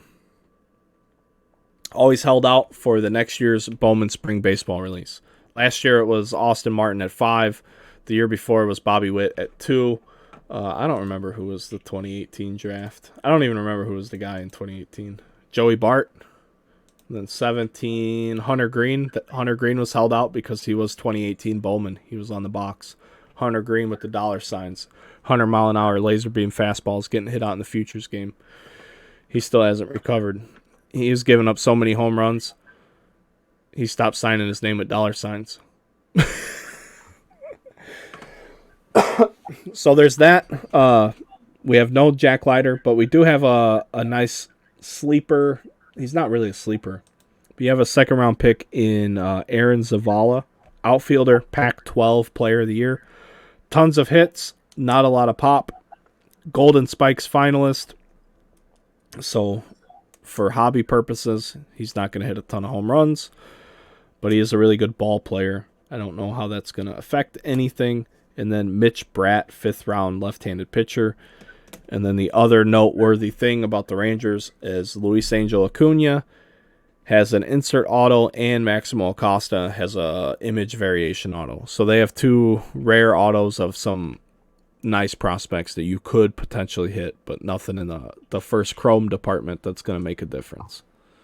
Their lone first Chrome player is a guy with not a lot of pop. Yeah. The one thing I like about Zavala is he has potential to be in the MLB pretty quick. So we'll see. So that would be nothing more than a quick flip then, basically. Because once you get to the big leagues, all your prospect value dies. I mean, I'm just going to sit here and shit on prospecting in general. Unless the truth. What happened to Nico Horner? What happened to Nick Madrigal? What happened to Andrew Vaughn? 3rd overall pick, Andrew Vaughn. A power dude, 2019 draft. He gets to the White Sox. He gets shit on by Yerman Mercedes, who ends up taking his ball and going home because he wanted to shave designs into his head rather than work on his game. Has one good month, hits 400, slowly but surely falls off a cliff for the next 2 months. They let Vaughn finally start playing, but how bad I don't have the data in front of me, but you have to think his value suffered because of that. Because then by the end of the year, people are like, oh, Andrew Vaughn ain't so bad. I'm like, yeah, he was supposed to be the DH type guy from day one out of spring training. He was a big hype guy. Instead, they let some 28-year-old fucking schmuck who couldn't handle his demotion. And that's my thing. I just can't stand that guy, Mercedes. That's not how you handle adversity, friend. Be better. Blue Jays. What do the Blue Jays have? Nothing. You know who they have? Do you know who the Blue Jays have? They have a 1st-round pick who's got Tommy John surgery. Love it. Gunnar Hoagland. Gunnar Hoagland is their top pick. He had Tommy John, but they say he's got a quick path to the big leagues. I don't know what that means because he has Tommy John.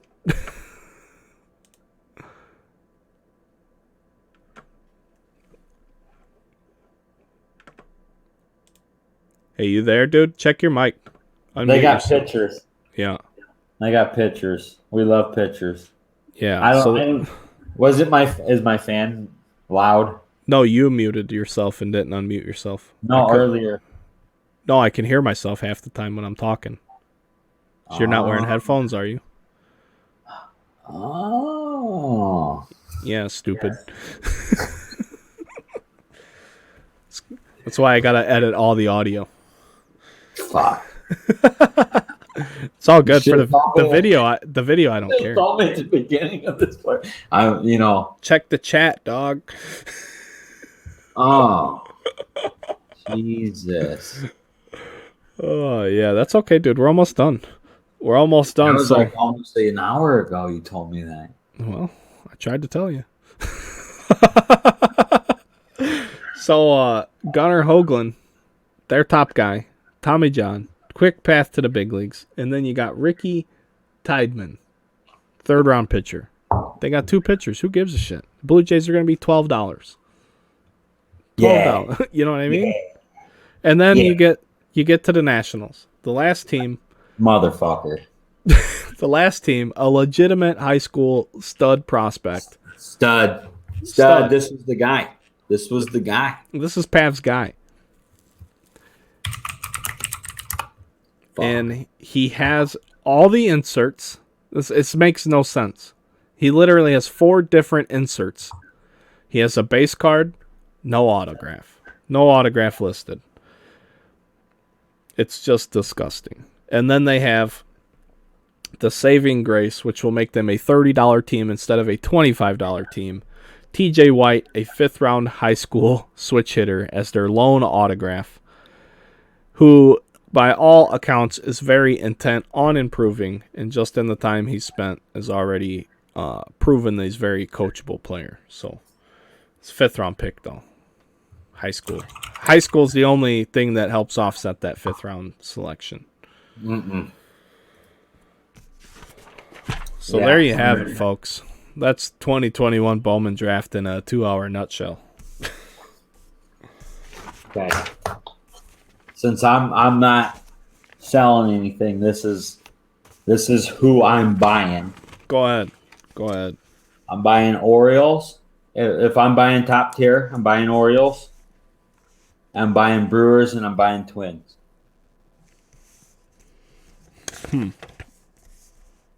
Those are going to be my value plays. I think Orioles gives you pretty good value with Cows. I think that's going to be a big chase. Obviously. You say the Twins, really? The Twins, I would only say that because they have to be like dirt cheap. They're going to be dirt cheap. They have one player. Okay, Tyson. One guy. Settle down on the Twins. There's no way I'm telling people to buy the Twins. What are we doing here? I mean, when you think about, like, we're all fucking guessing, right? And especially, like, it is what it is. For flip ability in the first few weeks, I think the Diamondbacks are to move.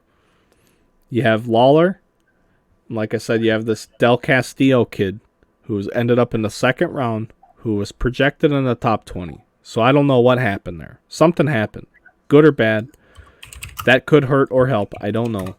But you have Lawler, who's drawing Bobby Witt Jr. comparisons, but better than Bobby Witt Jr. was at the time of his drafting.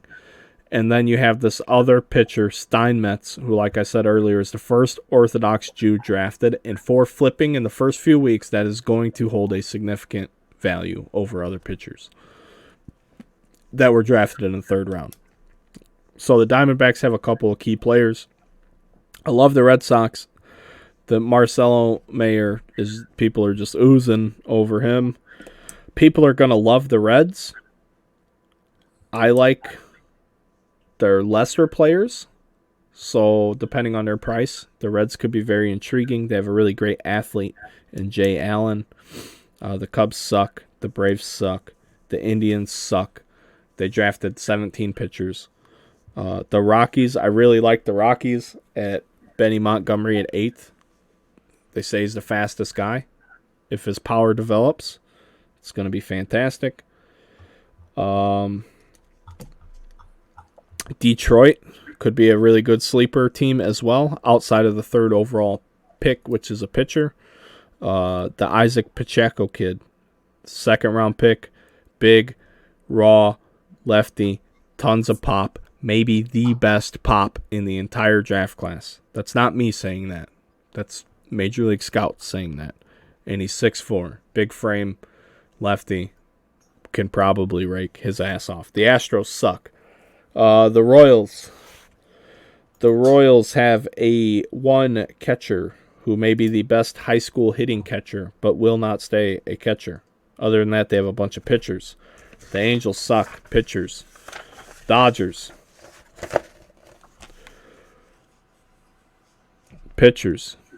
The Marlins. The Marlins have a lot of bats. The Marlins are the Marlins and the Rays are the same to me.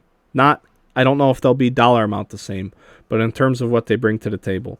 The Marlins are missing Khalil Watson, their top guy. The Rays' top guy is a low pick. He's like 28th or something like that. He's very low. But they both have a few players that can hit. They're accomplished in prep and or collegiate athletics. The Brewers, like Pav said, I do like the Brewers as well. Not because of their 15th overall pick and Sam Frelick. I don't care about him one bit. But they have a gigantic pitcher who's 18 foot tall. And then they have this other kid, Benelis, 97th percentile in exit velo in all of college. And he's a 3rd rounder just with a ton of power. The Mets suck. No rocker. And then more pitchers.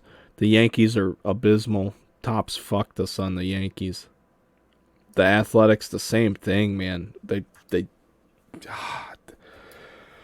The Yankees and the Athletics are two. The Yankees, the Athletics, and the Nationals are just three travesties for this release. You could have kept the White Sox high school kid out. I don't care. They still have something else that draws you to them enough, or like at least makes you give them a look. Without Trey Sweeney, nobody cares about the Yankees. Without Max Muncy, who cares about the Athletics? And without Brady House, who cares about the Nationals? I mean, it's bad. It's real bad. Without Brady House, the Nationals still have a 5th-round high school kid that's not a pitcher, but it's not good. It's not good at all. The Phillies are likable. They have some unknown people. Just the Phillies seem like they do things a little bit differently than everyone else, and that could or could not be okay. The Pirates, Henry Davis, they got a couple of guys with some projectable power. They got a funky left-hander. The Padres may have the most interesting pitcher in baseball, and depending on how the Padres get priced, if you want to invest in a pitcher, I know that sounds weird. 24-year-old, 6-year senior, Double-A ready, Golden Spikes Award winner, 3rd round, 90th overall, Kevin Kopps. If you want to take a shot on a guy who's got a pretty clear path to the big leagues, he might be the clearest path. Simply because of the experience. He's a little bit older. I'm not saying that's going to translate into production, but it's there. Mariners, Giants. Giants are pitchers. Nobody cares. They do have a pitcher with 2+ pitches, and their top guy, Will Bednar, at 14th. The Mariners, Harry Ford, high school catcher, contact and power. Probably doesn't stay a catcher. That's better for us, for the hobby. So that's a good guy at 12. The Cardinals, gross, even with their pitchers. The Rays, I love. Like I said with the Marlins, the Rays just have a ton of these guys that are late 1st round, mid, like still very quality in terms of position. 28th, 34th overall, 2nd round guy, 3rd round guy. They have guys, all position players. 3-time state champion. I mean, the dude knows how to play baseball. 35th overall, advanced, one of the most advanced prep hitters in the class.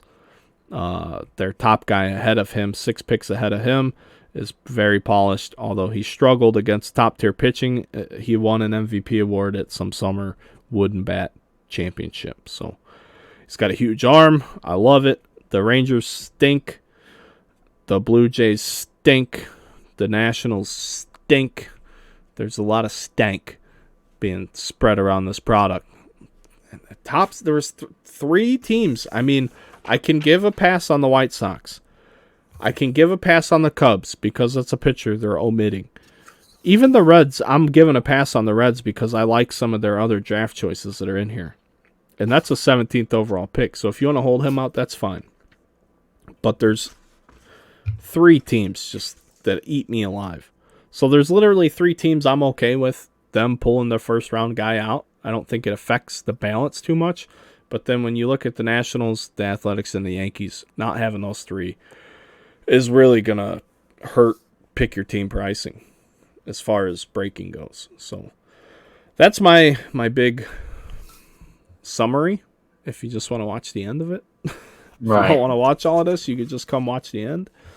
And Pav, you got anything you want to add? Well, the biggest, I guess, for like the smart money, right? Here's your guys' smart money tip is don't buy into any breaks. Sorry, Brad. And buy singles in like 2 months after the initial release. It's so hard to guess when that is anymore, man. It's not. It's like there will be an explosion in the beginning, right? Where I can't believe I was just looking a Colton Cowser gold refractor auto sold for $750, and that seems really low, to be honest. But who knows? There's no way I believe that. Isn't that fucking crazy? I don't know, dude. Is that somebody just got fucking robbed? Is what happened? Was it a first edition or something? No, it's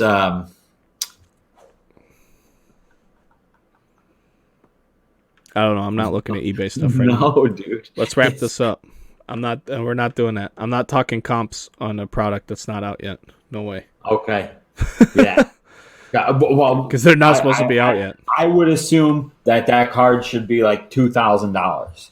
Yeah, it should be thousands of dollars. Yeah. Right. So I would assume that somebody is playing a very dangerous fucking game. Yeah. Yeah, who knows? I don't want to talk about any of that. If you're breaking shit early, whatever, best of luck to you. Right. If you're selling shit early, clearly nobody's stopping you. So do whatever you want, I guess. The one thing I will say, Bowman's Best is supposed to come out Friday as well. No distributor I deal with has any idea what's going on with Bowman's Best or Super Jumbo formats. So there's no Super Jumbos that I'm aware of. Everything Friday is going to be jumbo cases, which is strange, but just know that. I asked today, I asked yesterday, nobody knows. So it's all I've paid for and all I have coming to me right now for Friday is Bowman Draft jumbo cases and Leaf Ultimate Draft.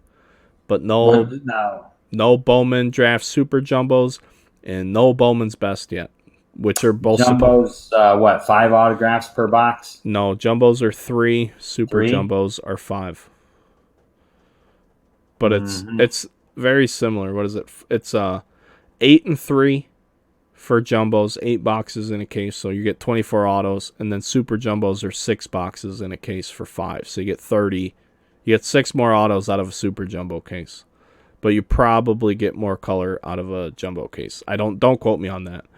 And I don't know without looking. Draft might do orange only in one format, not the other. I could be totally wrong. They added one more thing I want to touch on. I haven't seen a pack yet. They added 4 new colors and 1 new paper color. I haven't seen the pack odds. Here's what I will say. A few things to note. Topps Finest is the only new... Would you mute your damn keyboard? Holy shit. You fucking love it. I don't. So Topps Finest is the only product that I put my hands on this year where they added parallels, and at least it appeared that the parallels came out at an increased rate, which means production probably didn't increase that much. Topps Chrome added 4 new colors and 20 cards that are base set, and we estimated just on pack odds alone that increased production of base cards over 150 million for the entire print run. Bowman Draft is adding 4 new colors to the Chrome and 1 new paper color. I don't know what that's going to mean because I don't know what the pack odds are. If the color comes out at an increased rate, it'll be fine. It just mean more color for us, which is a good thing because with the increases in productions, even before we found out about any licensing changes, these changes were already in place from the demand from the previous year. I think serial numbered cards are more closer to the future than base cards are because there's just so much more of them. Base cards are not going anywhere. They're not going to be worthless, but I think serial numbered cards and parallels will be where more of the money stays stable or at least sees more growth potential, maybe is what I want to say about that. But that's it. I just wanted to, I didn't write that down, but I wanted to note that there are new and more colors coming to Bowman Draft this year. Lava flow. Oh, that's Panini. It's Lava Flow's the worst special Panini insert ever. So ugly. Lava Flow. I guess I haven't looked at it. It's bad. It's bad. But dude, that's it. Anything else you want to say about Draft? Draft is the biggest. Besides, don't buy into breaks. But it's you know what I mean. It's Draft is the biggest potential value of any cards that will be released for these players in their lifetime. That Bowman first are worth more than rookie cards. There you go. So, I mean, this stuff, obviously that's why everybody buys Bowman Draft. So the value on the colors is really nice lately. So I really like even if teams are expensive, you have a pretty good chance of recouping a lot of your money just in like the color chromes and stuff. You can hit a Jordan Lawler, frickin' purple, and it's going to bring some really good money, just non-auto. So that big potential is really nice. And traditionally, everybody rags on Bowman Chrome's centering, but they are really nice cards. I like Bowman Chrome. The quality of the cards is pretty damn good most of the time. I just hope the paper's not as bad as last year's paper. Topps did not care about paper last year. I don't care what they'll tell you. Thin and cheap. It was the most embarrassing shit they've ever done. Some of that Bowman paper was so bad, and then some of it had like half-ass like gold frames around, like the little strips on them. Like I don't know what it was, but it's not okay. Like it's literally not okay when that's like one of your most expensive product releases. But the thing was, it wasn't the base paper; it was only the parallels, which means it's even more inexcusable because you knew that you printed all these and they were fucked up. Whether you were there when the printers printed the cards or whether you got them back after the fact and you still chose for whatever reason not to rectify the situation and just pass it off to the consumer when this stuff costs so much money is just gross. It's gross to me. So hopefully the paper's not as bad because paper has never had a quality issue in Bowman before. It was just last year, and you can say pandemic and shutdown, supply chain. You can say whatever you want to say until you're blue in the face. At the end of the day, you're responsible for making a quality fucking product. You're putting your name on it.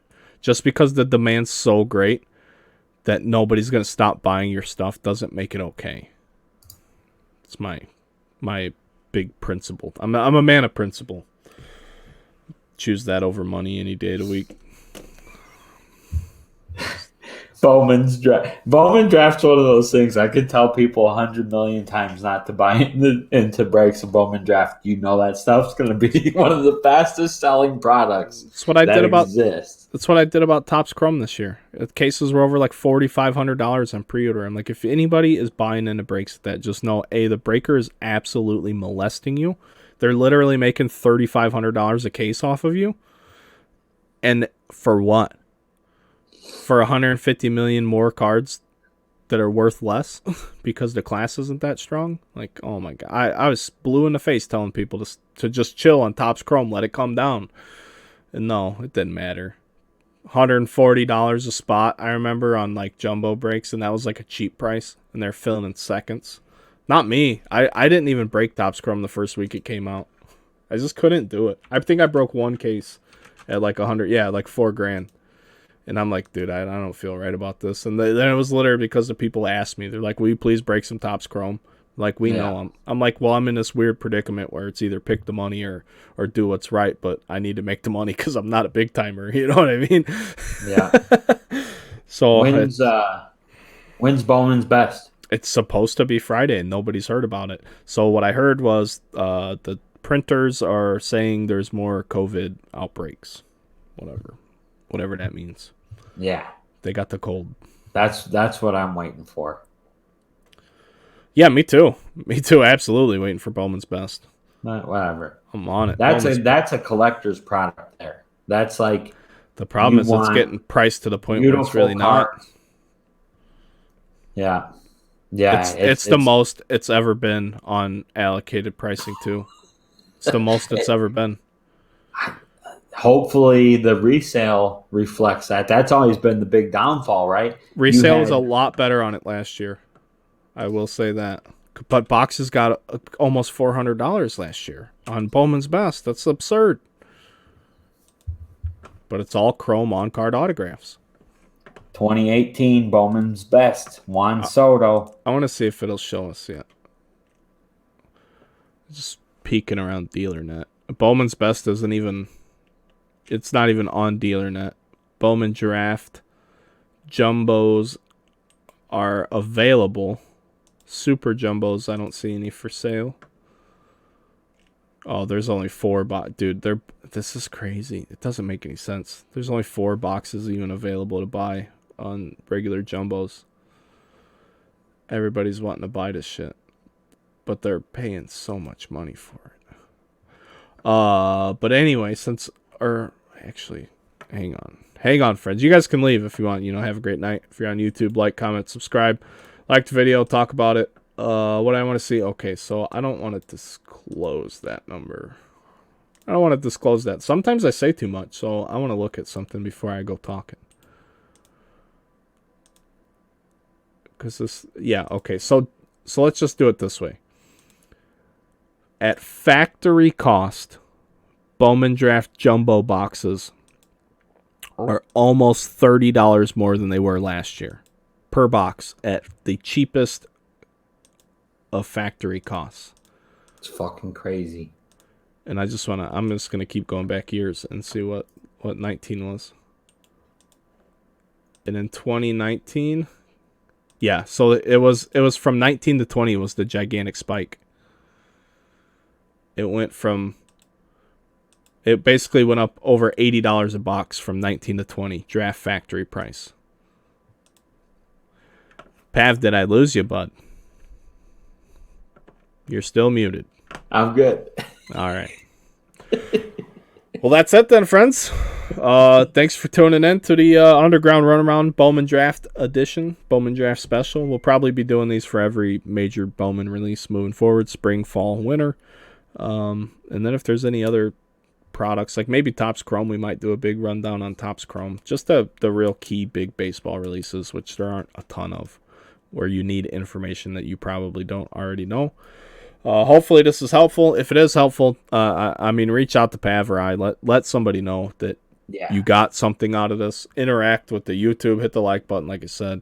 Comment on the video on YouTube until we get the audios up. The Facebook post, the Instagram post, the Twitter post. That's all great and well, but to help get the exposure of this out there, just do it all on the YouTube, and then it pumps it into the YouTube algorithm and gets it out to more people who may or may not be looking for this. So that's it. If you watched it though, thanks a bunch. I hope it helped. I really did. We put a lot of work into this. I mean, this is all our own research and information. So thank you guys. Have a great night. I swear I'll wear headphones next time. Hell yeah. We'll see you guys later. Peace.